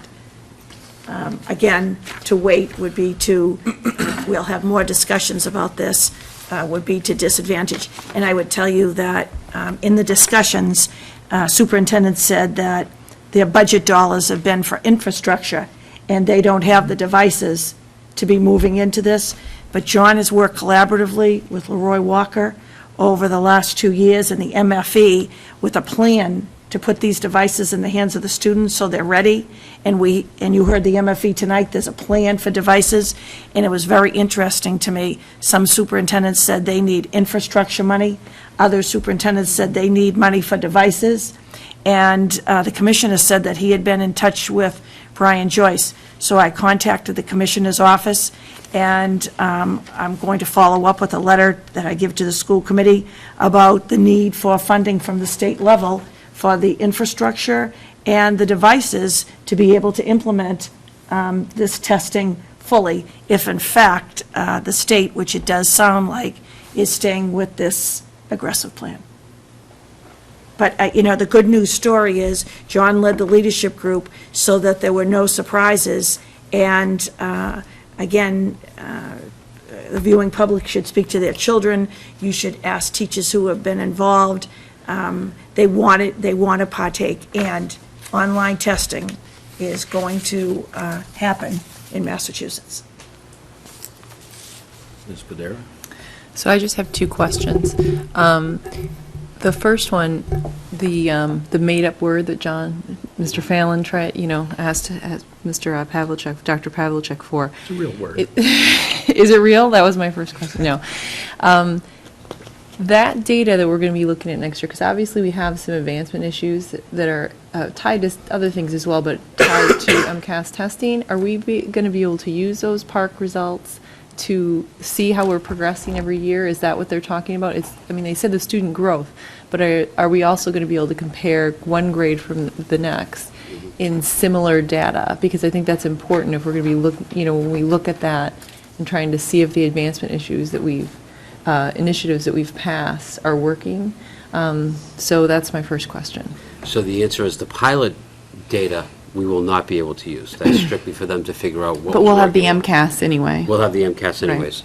The following year, in 2015, if we elect to fully engage PARC in 2015, they're promising that through that fancy word that they will seamlessly connect our history of data through MCAS with our data moving forward in PARC. Now, I'm not guaranteeing that the new vocabulary will be the same. If you remember correctly, we had level 1 and level 2, but we used to have other vocabulary in the No Child Left Behind. Yeah. I wouldn't be surprised if the vocabulary changes in terms of what the accountability level terms might be, et cetera. But in terms of the consistency of the student growth data being connected, if I was in 8th grade, would all my data from 3, 4, 5, 6, and 7 be with me as I move forward in PARC? They're saying that they can connect that in a mathematical way. So we can use that as statistically significant data to do our research and make sure that we're on the right track with every individual child and then by school. Okay, and then my second question. Dr. Pavlicek wanted to respond Oh, yes, because I can't let that word go on. The whole idea, remember with the growth percentile is, you're looking at students compared to a similar cohort of students and how are they advancing compared to students in that other cohort. The idea behind it is that, assuming that the PARC exam is equally as valid as the MCAS exam, you can do the same sort of measurement. And so if you were at the 63rd percentile and the people at that percentile were growing at so many percent a year, we could, correlate that with under the new PARC exam. If you're at the 63rd percentile of that and the students there are moving at a certain rate, you can see that it matches up. It's based on the underlying assumption, however, that the two exams are equally valid. Right. And that's part of what this year is to try to get a measure of the validity and the reliability of the PARC exam, which, it's just being field tested. It's one thing to sit, in isolation and say, yeah, this is a reasonable question to ask for a particular standard, getting back to the Common Core. It's another thing to actually find out that it is. Mm-hmm. So a lot of this year is involved in the calibration, and that will be the tricky part of it. The mathematics of going from one exam to the other aren't hard. The hard part of it is gauging the relative reliability of those two exams and making sure that they're equivalent exams so that the mathematical translation is actually translating something meaningful. And that's the work that's going into it now. Okay. And then my second question is just, and it does say on the timeline that, they vote to whether to adopt.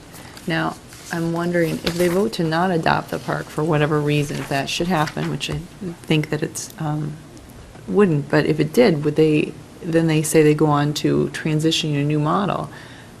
But in the meantime, do we go back to MCAS or do we stay with park? I don't know if anybody has the answer to that. I don't think it's very likely that they'll go backwards. There's been a lot of investment of funds and time and research, et cetera. And I think Superintendent Gormley stated it very clearly when she introduced, is that some sort of assessment that's electronic will be in the future for Milton Public School students or in the students in the Commonwealth. It could be called PARC, it could be called something else, but we are going to an online assessment that will be based on standards. That's what PARC is. Yep. In the future, if it evolves into a different type of exam, it will most likely be electronic. It'll most likely be attached to the set of standards that Massachusetts feels are the most rigorous, and that's what the Common Core is at this point. So I believe all the work that we're doing to prepare our students to know and be able to do those things and then demonstrate them in this way is part of what we'll be doing for a while. So it seems like the disadvantages of moving to Park are very, very low, or very few. It's across the country. It's being used. I couldn't imagine, I said to John, disadvantaging the students in a district by holding back and then doing a full school implementation, when in fact, we reflected that, we remember when MCAS was grades 4, 8, and 10, only language arts, then math, and now when you think of it, it's 3 through 8, 10, language arts, math, and science at 5, 8, and 12, and there were some people who said, this too shall pass at the beginning. It didn't pass. Ms. Bagley Jones? So I feel like I should know this answer from hearing you talk about this before in this presentation, but I still feel a little bit confused, and I don't even necessarily want an answer to, but I have a couple questions. What Mary just said about MCAS, and it was 4 and 8 or whatever it was, and you weren't going to graduate if you didn't pass it and all that stuff. So are Park and MCAS going to line up the same way? It sounds like there's some flexibility up until 2015, but is after 2015, what's going to happen to that? That's one of my questions, just a general timeline. I know you have some of it in here, but I'm still not.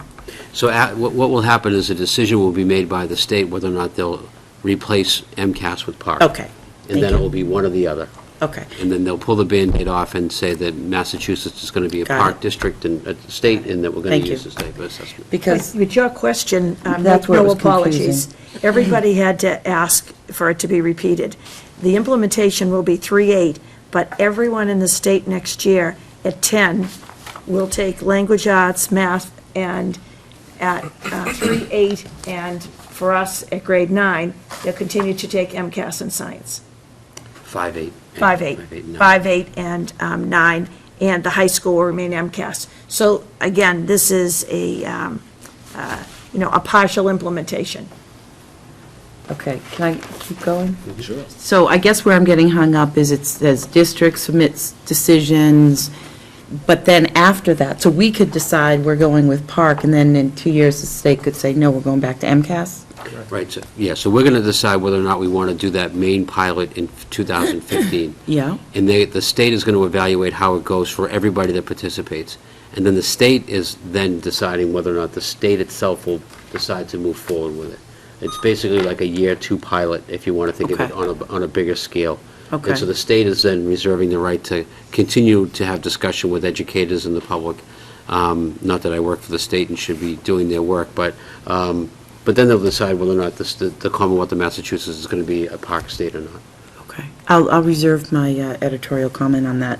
The last question I have is, the scores start to count, I think it said on your timeline, 2000, and when do the scores on Park start to count? If we take part in next spring, which would be spring of 2015, they would count in terms of continuing to Got mesh it. in with their MCAS, but we wouldn't be, we would be held harmless. What that means is that, say we all bombed it because the test didn't really work out and didn't figure out to be connected in any way to the curriculum.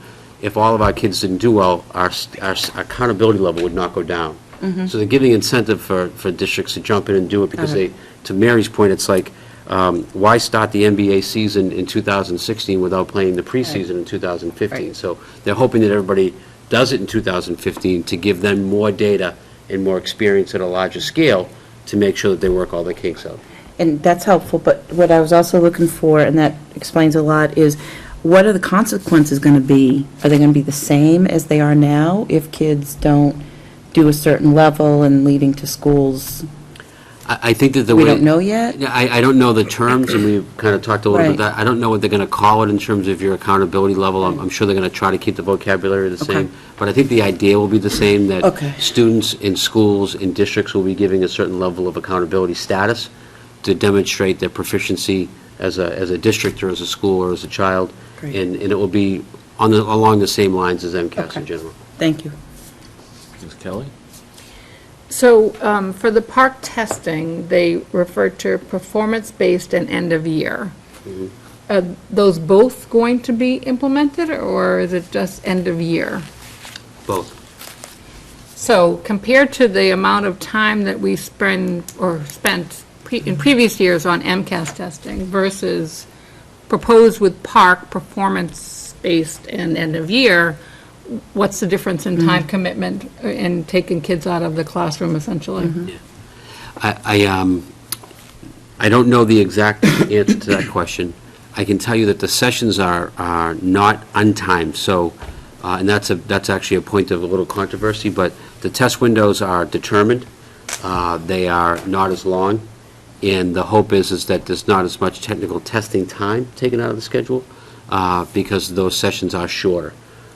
What they do provide, which is helpful for districts that have limited technology, is a longer window to take the exam sessions in, so you can actually spread your devices out across your grades to be able to support schools being able to take it online, but having to do it at a slower pace to make sure that everybody can access the technology. So, and the feedback, to follow up on that, from our administrators, they were so happy, because for MCAS, we have students that sit all day. And so they were really, they said that these were timed. You know, some superintendents brought up issues about children with special needs and untimed and alternative assessments that they're working out. But to Ms. Kelly's point, as opposed to all day in MCAS, the feedback from the administrators, they said it was very positive. And they got feedback, we had other slides that, doing surveying of students, our teachers and our administrators gave us feedback, and it was positive feedback on the whole, John? It was. We're not going to kid you, there were, you know, the call station, and the state acknowledged that they had some issues with the call station. When you called in, then there were problems, but they acknowledged those problems, and I actually got 5 emails a day from them, and that I would put them out to everybody about adaptations and what to do, but they work, I have to say, they work collaboratively with the school districts to make this work, but the time sessions. So, but I guess in that MCAS, I think, was sort of an end-of-year test, I guess, but I'm not sure. Yeah, kind of. And now we're introducing one similar but another addition. I'm, I guess, having trouble trying to figure out how everything lines up in the merge of data, or the transferring the data from MCAS to Park, but. So I would have to say that I don't know the answer to whether or not just the end-of-the-year data will be the ones that emerge. Got it. Okay. The PBAs inform the end of the year, kind of like what our assessments do as we get ready for students, as we give assessments throughout a year. Your they're internal informative. assessments, yeah. So that, I think that's meant for that purpose. I do not believe it's part of the data set that goes into your MCAS. But I don't know for sure, but I understand your question. And a good thing that this school committee's always noticed, you're going to get the feedback faster. Well, that was my other question, Yeah. was how quickly, like, will you get results, or this is just they're holding it internally and you're not going to get the results? Then we're not going to get results from the demo that Okay. we just went through. Got it. And the parents in the viewing audience should know that we prioritized MCAS. They used ninth graders who were taking their AP test. They prioritized that test and then had them take the Park after that, so that they weren't having the Park experience, then the AP. Go ahead, Ernie. Ms. Sheridan? Thanks, Sean. There's a little girl here. My question is just comparing MCAS to Park. What grade would it end at? I know like testing went on through 11th graders, but would it stop at 10th grade like the MCAS does, or would it go to 11th grade? 11th grade. Good question. Ms. Sheridan, then Mr. McCarthy. Sure. So, kind of have some comments that speak to what Mrs. Kelly was asking and the presentation. So, in my school, my third graders took the second day of the math, the end of the year Park test today. So they took 2 sessions, just like kids in Milton, 2 sessions in March of the MCAS and the Park, and then they took their regular MCAS, their math MCAS, and then they are taking the end of the year assessment for Park. And those kids, hands down, were excited this morning. The laptops, the Chromebooks are coming out, and they were excited. They enjoyed taking this test. It's highly engaging for them. It is much faster in length. It's shorter in length and faster to take. So I think it is a positive experience. I think it's a step in the right direction. Of course, having said that, they enjoy it. We don't know what the results will be, but we can only look forward to that. And I was just going to add one more thing, that if anyone, viewing public or school committee members, would like to see some sample test questions, park test questions, there's a website called parkpearsonaccess.com that has sample tests that you can see and play and see how in ELA you have to manipulate the text and, click and drag and all the different expectations, highlighting capabilities within the text. So it's pretty interesting just to go in to play with it and see just exactly what kids are being asked to do on it today. So I just have 2 quick questions.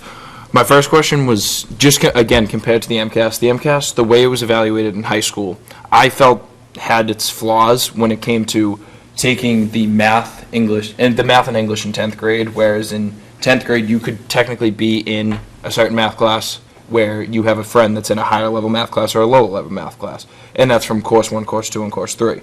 So when it comes to that, everybody in 10th grade took the math MCAS, one basic test. But I feel like that's a flaw because everybody is at a different level at that point. And with the park, will there be a course 1, because it's working with what Common Core, will there be a course 1 test that all course 1 students will take?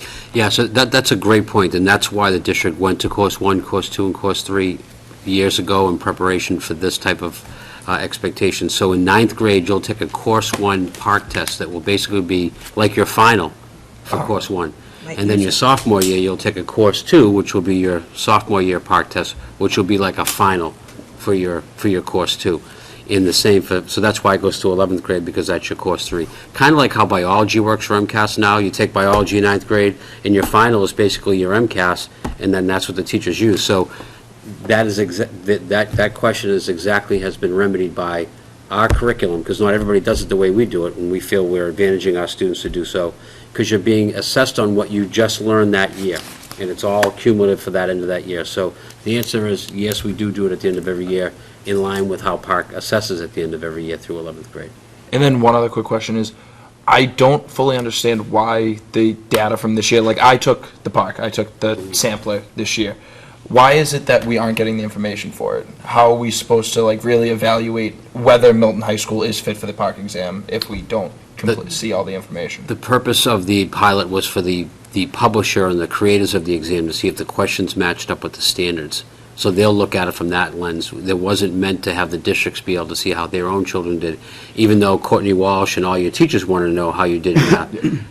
The purpose of the pilot was for the publishers to be able to make sure that the test was statistically relevant and matched up, and all the big words that Dr. Pawlicek used, percentile, the big one. But all jokes aside, it was for them to get their stuff together in preparation for next year's exam. And you'd have to have everybody, Matt, you'd have to have everyone in the state do it to do those growth percentiles, and everybody in the state didn't do it. So they wouldn't have the pool of everyone to evaluate the results. But in addition, I think that this year was really a test of the implementation of it as well. So it's, are we able to get online? Can we get the Chromebooks to work? Can we use different platforms to give the assessment and have it all work? So it was kind of dual-fold, I think, this year. So before Milton High, or the Milton Public Schools, makes its final decision on this, will it have seen data from past years on, how our students how they do with the exam, or will we be going in without any information on how we've done previously? If you have to make that decision in October, you will not have that information that you are looking for. That's correct. Okay. But everybody has to take the test to then get those results. It's a great question. Ms. Bagley-Jones? I have one other question or comment, and I know that the leadership team has been very involved. I know the teachers have been very involved. I know the teachers and the administrators will step up to the plate with very little complaining about it, but I guess I do want to acknowledge that it's an awful lot put on teachers' plates. I mean, we're talking, first we have MCAS, and then we have the Common Core, and now we're going to have Park, and then we don't know if we'll have Park, or we'll have this, or we'll have that. And I do just really want to acknowledge that I think that for the public is really to understand the pressures on teachers to do this kind of work, and I'm sure Linda Lee would agree with me on that. But also, it also speaks to the need of our professional development dollars are going to be really, really tight, and I think we've sort of stolen from them to put over here, not stolen, bad word, but put from one place to another, and we're not going to be able to do that with the amount of professional development just to get this up and running. And there's no funding coming for any of this, correct? Correct. Okay, thank you. So as we think about what a proposal for the school committee on parks should look like, I would underscore the points that Ms. Padera and Ms. Kelly made, specifically that 2 of our 3 advancement initiatives rely heavily on MCAS data as one of the measures of success, as does the superintendent's performance goals. And we'll need to make sure that equal percentile linking notwithstanding, that data will be available, as Ms. Kelly said, on the same schedule, and that transition will occur seamlessly so that there isn't any gap in our ability to measure our success on those key initiatives. So we'll look for information on that, and you may need to press the state a little bit, but I would certainly need that information to evaluate fully whether I think this is a go. And I would say to you, we have that information, we'll present it to you, and they spoke to the transition, and is it the word calibrating that they're doing? And it's going to happen, whether it happens now or it happens a year from now, and they're very conscious of that, providing the transition data that will be exact. Well, that was the point, though. It can't happen. It needs to be available without any gap. Right. It can't happen a year from now, so that we've got a year where we're not able to assess our success. Okay. Thank you, John. Very briefly, we're going through next week. Our kindergarteners have been given their kindergarten screening appointments, and first grade, again, in response to the school committee, Monday, June 9th. I've spoken to this, memos will be going home to all the parents and guardians of rising first graders. We're going to open our schools for our English Pathways and French Immersion programs, so that parents can see both programs. Tonight, did any of you get to the International Fest on your way up here? I wasn't able to. Oh, well, there was lots of preparation, huge event, and we're going into a very exciting week. This coming week after Memorial Day is Senior Week. And so Tuesday night, we'll all be at awards night in the Milton High School auditorium. Wednesday night, we'll be back here at school committee. Thursday night, Boosters. So let's start over. I guess I need my prep sheet. Tuesday night will be senior awards night. Wednesday night will be the Boosters Banquet in the Copeland Fieldhouse. Thursday night, everybody will stay home and rest, getting ready for Friday night, which will be the junior-senior prom, leading up to Sunday's graduation, and after graduation, the all-night party. You forgot the scavenger hunt Thursday No, I night. did purposely. Thursday night, everybody, and I have to tell you that, Whoops. and so, That was not an official sanction by the school committee of the scavenger. and again, to circle on your, no, and in fact, in my email blast, that's going out and went to all, the high school principal, James Jett, wrote to all parents, that it's not a sanctioned event, and we don't encourage participation. And so I want everyone to circle on their calendar, Thursday and Friday, June 5th and 6th at 7 p.m., or Saturday, the 7th at 2 p.m., Tom Sawyer at the Pierce Middle School play is being presented. What were those dates again, Ms. Gormley? I'm sorry. Thursday and Friday, June 5th and 6th Okay. at 7, or you can go Saturday at 2 o'clock. Sold out, it will be sold out at every performance. And next, this coming Wednesday night, we have, I think I'm 1 week off. Tonight's Wednesday. Yeah. Our retiree reception on June 4th. June 4th, not next Wednesday. Thank you. Ms. Padera? I don't know, there is something coming up on Saturday, Mr. McCarthy, you might want to talk about it. I was waiting. I was going to turn it over to him And before I got also confused a about- review of last night as well, I think. Yeah, so, Will you share? the Milton rugby football team played last night against Cambridge Ridge and Latin in the semifinals of our playoffs for the Division II South semifinals, and we won 35-6. Amazing. And now I think this it was 36-5. Was it 36-5? Yes, it Okay. was. I was tired. I know you were there. He was tired. I didn't do any of the hard work. Don't mess with the super fan. And then this Saturday in Fort Devens at 1 o'clock, we'll be playing for the state championship against Brookline High School. Oh, and then also, because my things are never ending. Relay for Life. I know we talked about it last meeting. I was actually at a rugby game during the meeting. But our final total came in today. We are at $21,650. Amazing, amazing. I think that's it. And is, in tournament play, I believe baseball too? Baseball. I think baseball is in tournament play. Baseball, I believe, has clinch tournament, and they're right now working for home field advantage. And also lacrosse, depending on what is happening with the game right now, if they win out this season, they will also clinch tournament. Great. We'll highlight that in the email blast tomorrow. Thanks, Matt. Chairman's report, approval of the vendor warrants. Dr. Pavlicek, do you have any You had recommendations? another item for Assistant Superintendent that you're putting first, or do you want to do the vendor? I put that last. Oh, sorry, I wrote it down wrong. Since our last meeting, we've had 2 vendor warrants. One is actually here and signed tonight, and so I would ask for approval of vendor warrant 46, dated May 15th, in the amount of $538,524.10. And vendor warrant 47, dated 5/22, tomorrow's date, in the amount of $262,244.46.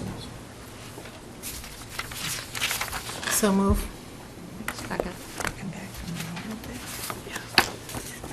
Moved by Ms. Sheridan, seconded by Ms. Padera. Is that correct? Yes. Any discussion on the motion? All in favor? Uh-oh. Good. But Yeah, we're You're good. good. we got 3. You got 3. Majority of those voting. Yes. Okay. Opposed? Abstained? 302.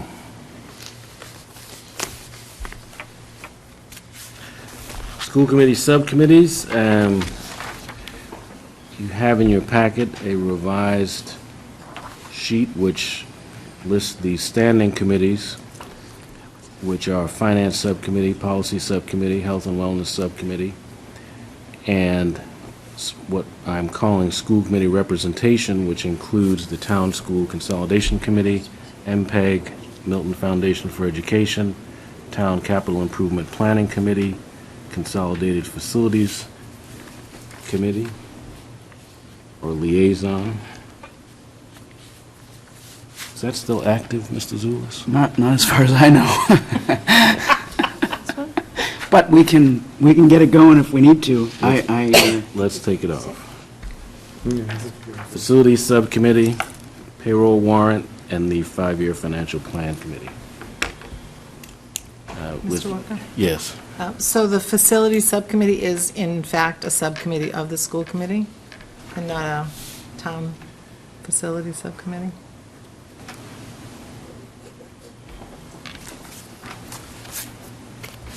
Good.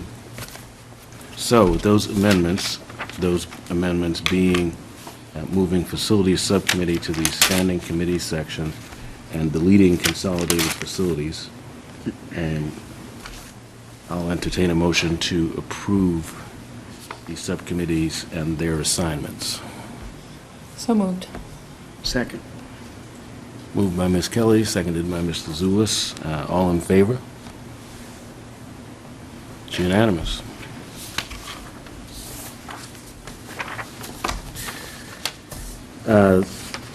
The AFSCME Memorandum of Agreement, on Monday, AFSCME ratified the tentative agreement that we had reached with them. Vice Chair Zulis, do you want to hit the highlights, and then I'll entertain a motion for approval? The highlights are the wage increase along the lines of what was agreed to with the MEA, the approval or the agreement by the custodians to the consolidated facilities language, and work with the town on consolidated facilities, and the use of non-union personnel in the event there are 5 or more absences of 2 custodians from certain of the buildings.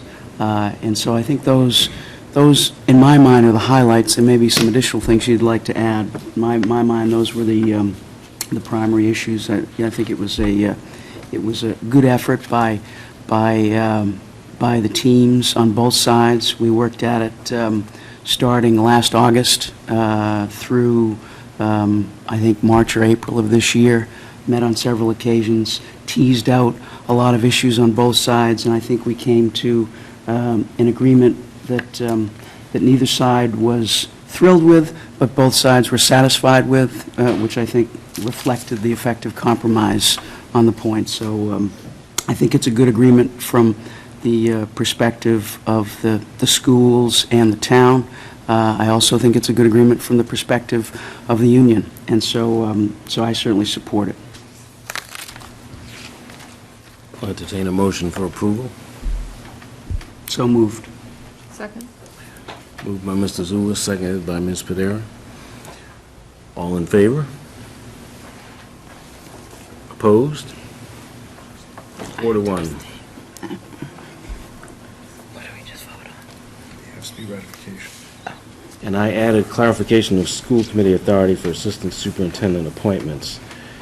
When we considered the appointment or filling of the assistant superintendent for business, we received an opinion from council that the school committee's responsibilities with regard to the appointment of an assistant superintendent for business were different than those from other assistant superintendents. As it turns out, that information was incorrect. The school committee is responsible for all appointments of assistant and associate superintendents. The difference under Chapter 71 is that it being Chapter 71, gives us the authority to negotiate contracts with the superintendent and with the assistant superintendent for business. All other assistant superintendent or associate superintendent positions, if they have contracts, are negotiated with the superintendent. So I just wanted to make that information known to the committee, because we do have a vacant assistant superintendent for curriculum and personnel open, and that will be directly relevant as we move forward with that process. Question? Any questions, yeah? You got that clarified? I missed that. From whom? MASC and subsequent opinion from council, who decided the earlier opinion was not correct. Oh, okay. And isn't it at the recommendation of the superintendent? Yes. So what is at the recommendation of the superintendent? Superintendent recommends, a school committee appoints. Got it. I just wanted to, But did you hear the beginning? Okay. school committee superintendent Lack of recommends. clarity was, we thought that there was a difference, based on this opinion, that there was a difference between our authority to appoint assistant superintendent for business and other assistant superintendents. Not the case. Okay. And I'd just like to clarify that the current assistant superintendent is not vacant, it's the position that's vacant. And I think we should clarify that it's not vacant yet. Point taken. I learned a new word tonight. Equilinking. Don't forget it. Moving to the Finance Subcommittee report. Ms. Kelly? I think given the two items on the agenda, I'm going to turn it right over to Dr. Pavlicek. Okay. The town's five-year financial planning committee was constituted back in December and spent some time looking at trying to get five-year forecasts from the various different town committees, town departments, and has for most of them some expectation of what it looks like going forward, at least to roll forward initially to roll forward the current operations, and then to start talking about, well, what beyond that would be in a five-year plan, because a real five-year plan doesn't assume that you're just going to stay static for 5 years, but that you're actually going to change things. It met for about 2.5 months every other Friday, and then we got into budget season. And also, as it happens, the membership of this particular committee is also the membership of Mr. Zulis's Town School Consolidation Committee. And so we've been meeting regularly on that front for a while, and this committee actually hasn't met in probably 2 months, and is now trying to restart itself now that we're out of budget season and past warrant, and get back onto track with this. But I mean, the committee was meeting, as I say, biweekly until we got into a combination of the other committee and the town meeting. So it's a committee in progress. We still have a couple, actually, reports from a couple departments we haven't received yet, so we have to push to get those back. But I think it's a committee that will start taking shape again as we hit the end of the year here. Ms. Kelly? So have the schools submitted their numbers? We've run our numbers forward for existing, and then based on the notion of a multi-year plan for an advancement, we've put forward, for the time being, because we haven't had a chance to meet to talk about it, basically a placeholder with roughly the same amount of money over the next couple of years in terms of an advancement budget, but not with any specific purpose attached to it, figuring that we would have to sit down and come up with a little more direction on that. But for the time being, as a placeholder, I've included the notion of advancement budget for the next several years in our projection to see where it goes. It hasn't said there will be so many new positions or anything like that, because we haven't had a chance to really talk about that as we were in budget season. But now it's a time to take a look at that for ourselves, to see where we see ourselves in 5 years or 3 years or whatever. Ms. Kelly? So I guess I would hope to see those numbers at some finance subcommittee and then at the full committee soon. Additionally, I think we've been admonished from some warrant committee members for the past several years about our lack of planning. So I guess I'd love to see what the anticipated sort of timeline is with regard to 5-year financial planning and how it may impact a potential override in next year or the year after, however they see it coming. But if it is going to be for next year, we need to start getting our ducks in a row now.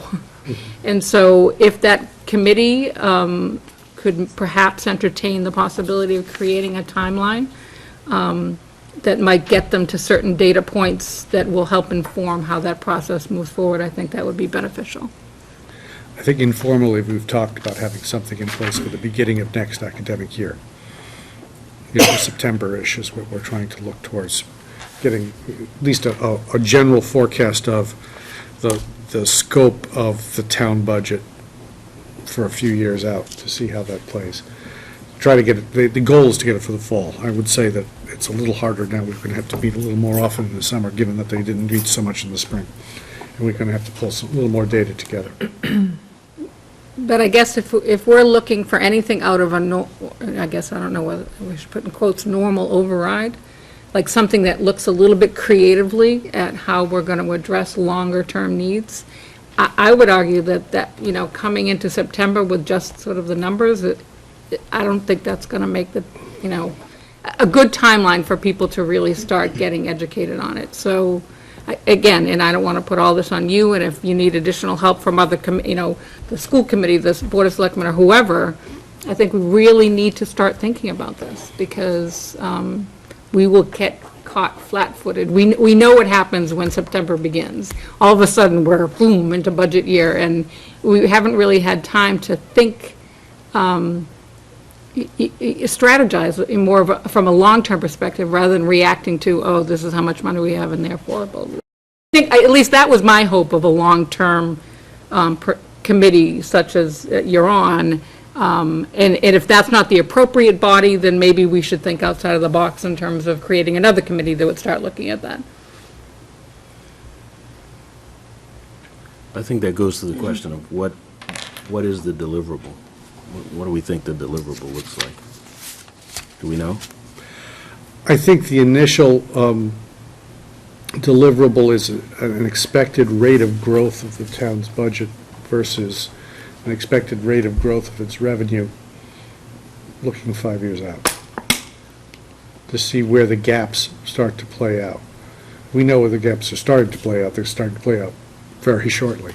But part of it is to try to decide what's the magnitude of the gap, so that, for instance, if you were to have an override next year or in 2 years, how big would it really realistically need to be in order to sustain itself? So you're not doing it annually, for instance, which is a non-starter to begin with. And, what are the benchmarks that you would have to hit to move out there? In broad terms, no one knows what, is going to happen to the price of oil in 3 years or whatever. You've got to make some assumptions. So the best you can do is try to come up with some sort of relative expectation of rate of growth of revenue versus rate of growth of expenditures. And right now, we've made some simplistic assumptions on revenue because there's not much more you can do with that other than Prop 2.5 and, a 10-year average of state aid and, a 10-year average of local revenue, and polling departments where they think there will be spikes or deviations in that. Anyone who can accurately forecast revenue has a better job than any of us have. So we're spending more time actually on the expenditures, and it's harder in a larger budget like ours where there's so much moving on. It's some of the smaller budgets like consolidated facilities where you have a limited number of people. You can say, I'm going to need a person here, I'm going to need 2 people here, 3 people there, and we're working in concrete numbers there. To that extent, ours simply so far, pending discussion with finance and so forth, has been, we're going to roll a similar level of staff forward because we don't see the enrollment trending down at any point in the next few years.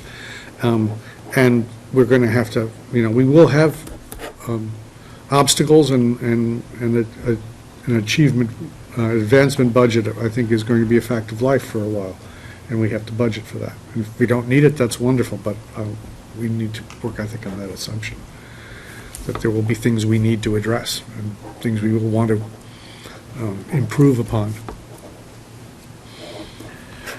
So I would suggest the following, that we take a finance subcommittee meeting and look at the charge. Does this committee have a charge? I don't know that it's ever been constituted as a formal committee. I think the selectmen just suggested, and we've been suggesting, and I think just a group of people at Town Hall have sat down and to do it. I don't think it's ever been formally charged as a committee. I'd have to go back and check the selectmen's minutes. Okay. Well, I'd suggest we have a charge, and that we talk in some detail about what the deliverable looks like. And then we have really a working meeting on what our assumptions are, what expectations for growth we have, and particularly what the size of an override request on the school side might look like, because if we're making those tentative decisions, I'd certainly want those vetted with the school committee first. Thanks. Third quarter report. Third quarter report has been waiting for a while. It's dated April 4th. It was the third quarter, the beginning of the fourth quarter once. I'll say that if you read the cover sheet, I was not at April 4th worried about closing out the year.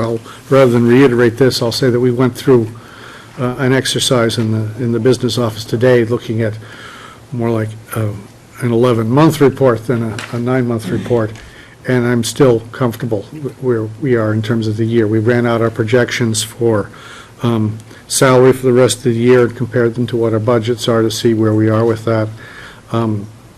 That is tricky because, as you know, that the teacher's salary scale is, the teacher's salary isn't linear. Many of them are on a 26 equal payment schedule, but they get 6 of those on the last payment. They get it on 21 paychecks, and on the last paycheck of June, they get basically their July and August holdback from the prior year. So you don't expect to see, at 11 months, you're 11/12ths of the way through your salary. It's considerably less.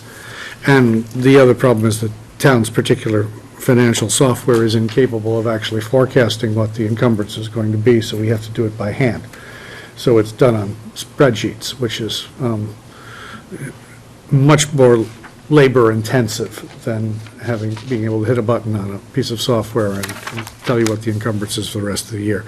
So we've worked it through, and we're looking at the various different things that are affecting it.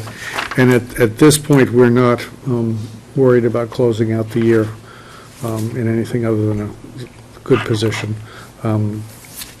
We'll watch for unexpected issues, and there always are unexpected issues that pop up.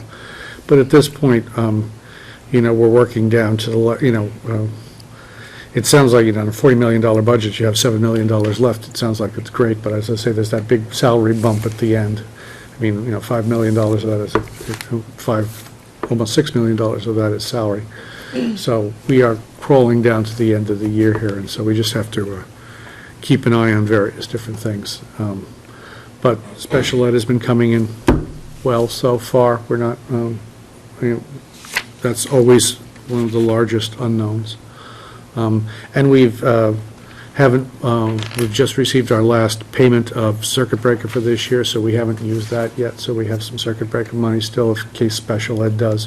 We like to carry a little forward of that into next year as a seed in case, against anything there, or prepay some special education tuitions and so forth. But as of today, the opinion in the office was that we were in good shape for the end of the year.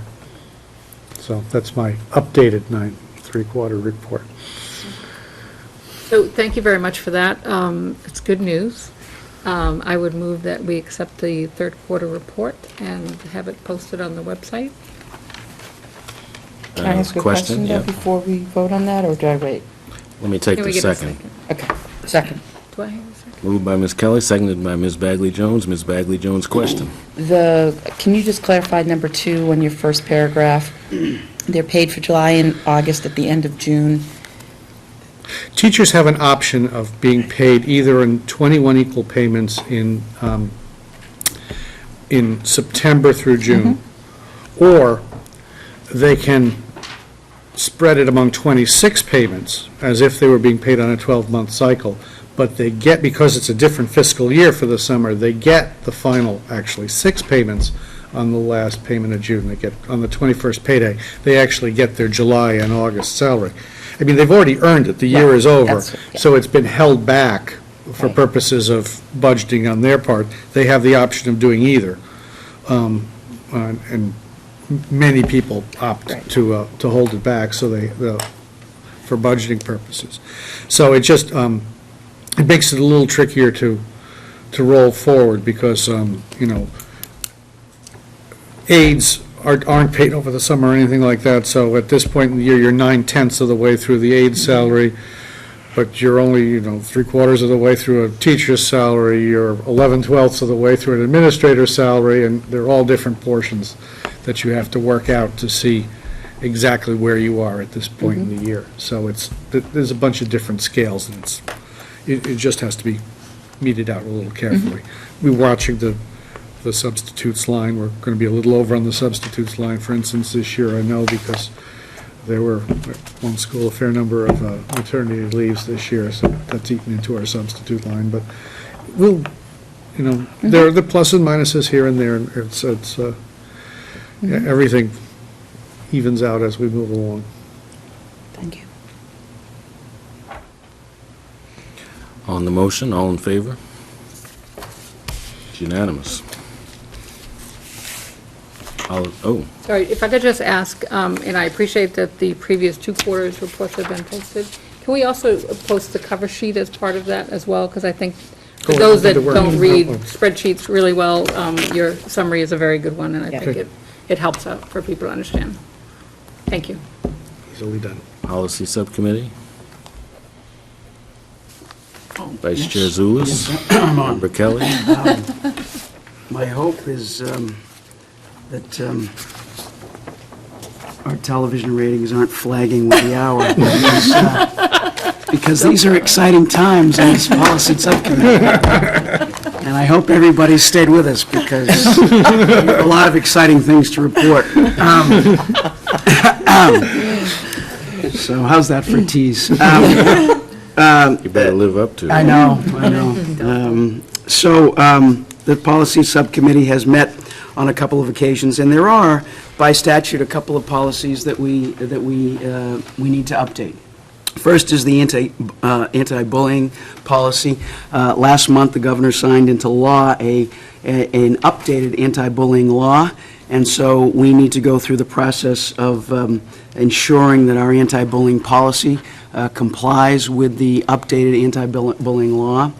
To that end, we have requested that council review the changes and see what we need to do to keep us into compliance with that.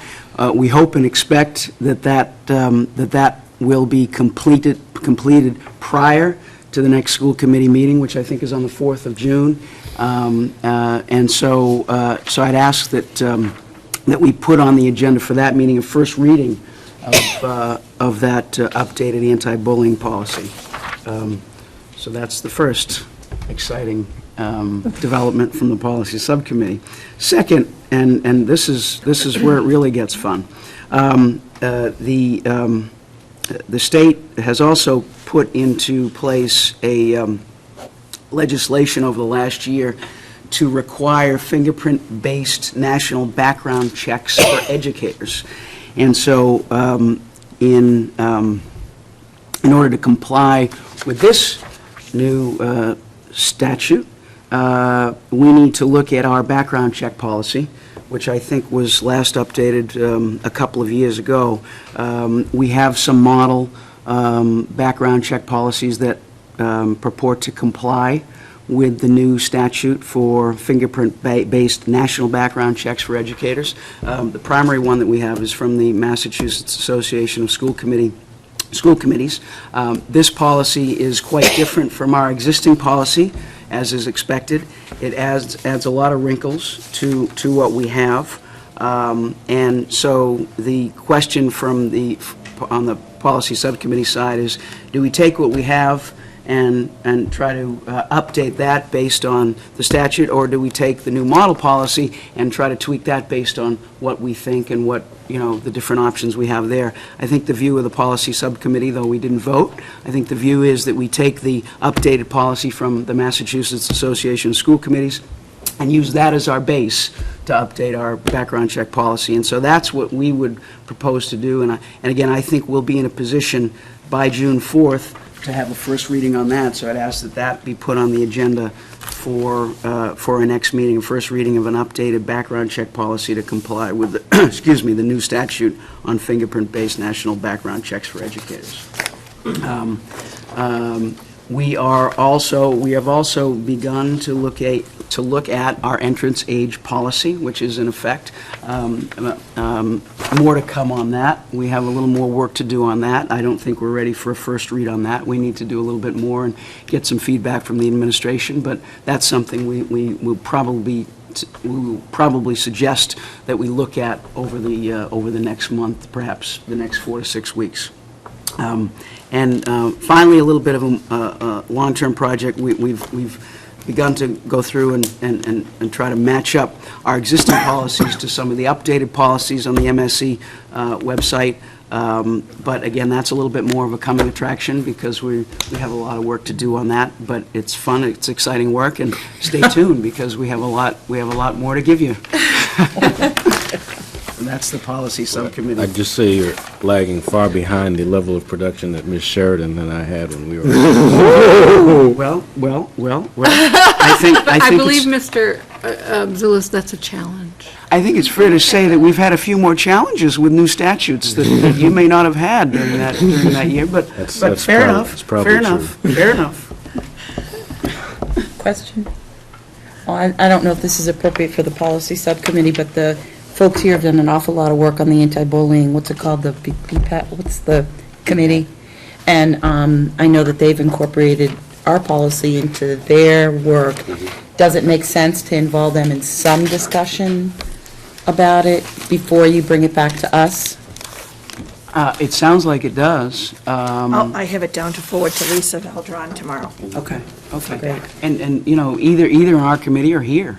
You know, we're going to have 2 readings here. Right. So, you know, it may be as part of one of the readings here, you have them come in. And then one more question. In 2015, there's supposed to be a new statute that says all schools have to provide mental health services. So can you all start working on, yeah, it's coming.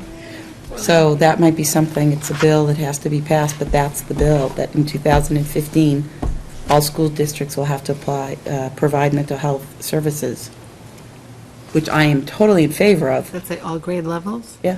But it's- Full-time? Yeah. Well, Is that a full-time. federal or state? State. And it's blah, blah, already blah. passed? No, they expect it to be starting as of 2015. Are they coupling funding with that? No, that's why I'm Mandate? saying it's an unfunded mandate. One I wholly support as a clinical social worker, but, so that might be something that we, can start thinking about. Absolutely. And just the hits keep coming. Policy subcommittee.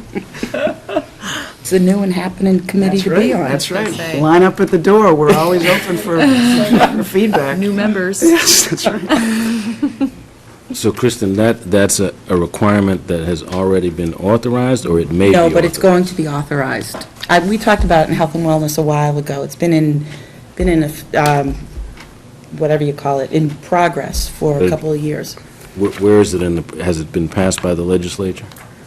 I don't think it's been passed. It went maybe for first reading or whatever they call it, and then it's being worked on and it's going back. But it's expected to pass. That's a long way off, but we'll see. 2015? Because it's got to pass both houses and then be approved by the governor. Right.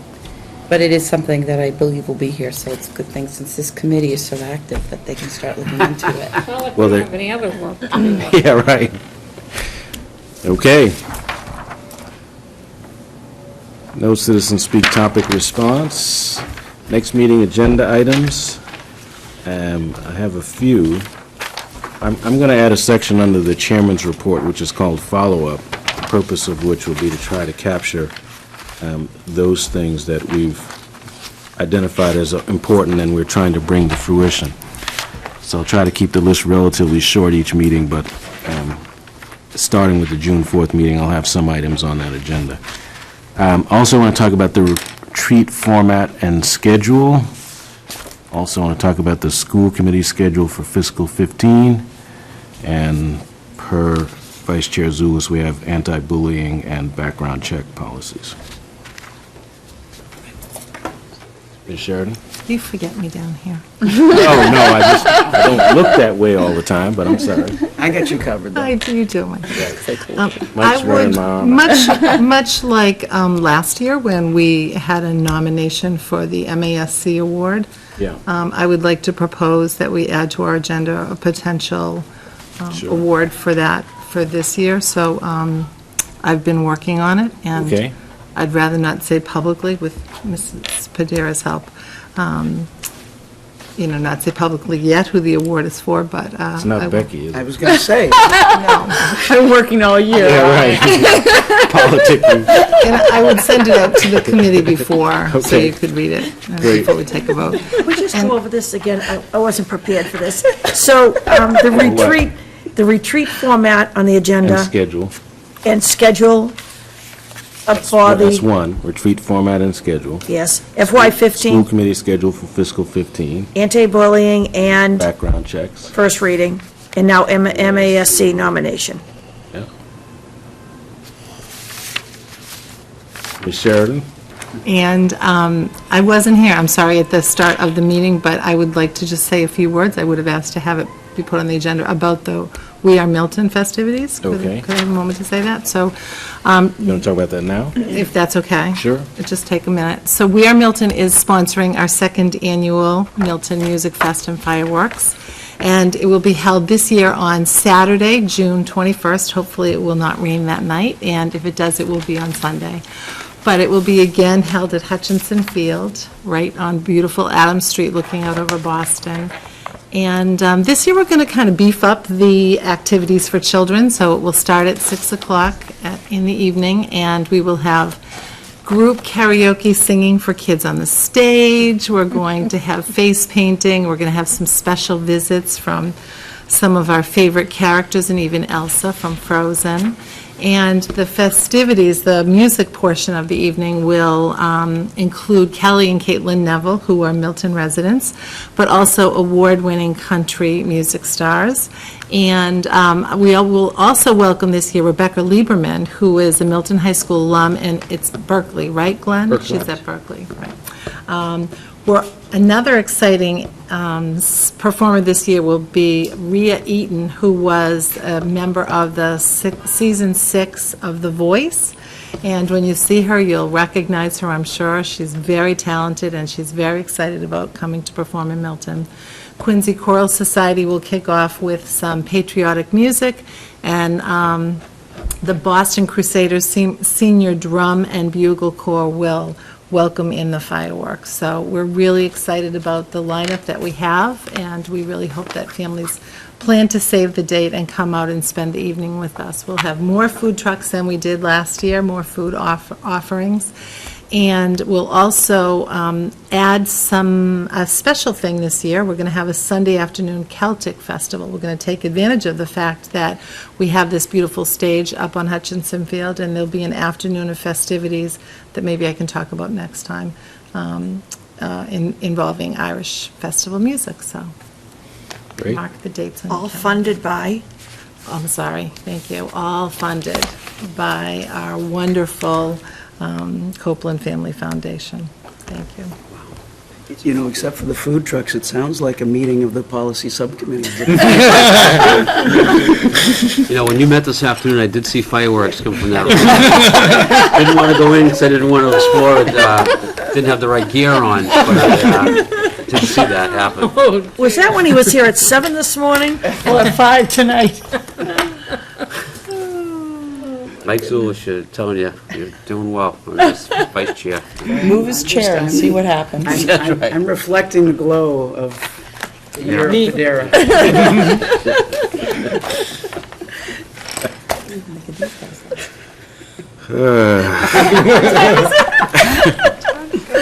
Take it all in. Seeing no one in the audience, we can bypass, Waited them all out. probably a reason for that. We can bypass citizen speak. So I will entertain a motion to go into executive session, not to return to public session for the purpose of discussing contract negotiation strategy for non-union personnel, the discussion of which in public session could be detrimental to our negotiating position. So moved. Second. Moved by Vice Chair Zulus, seconded by Ms. Padera. It's a roll call vote. Ms. Bagley Jones, Yes. Ms. Kelly, Yes. Ms. Padera, Yes. Ms. Sheridan, Yes. Mr. Walker, yes. Vice Chair Zulus. Yes. Here we go. Shaking us up, huh? Making sure we're paying attention? It's alphabetical.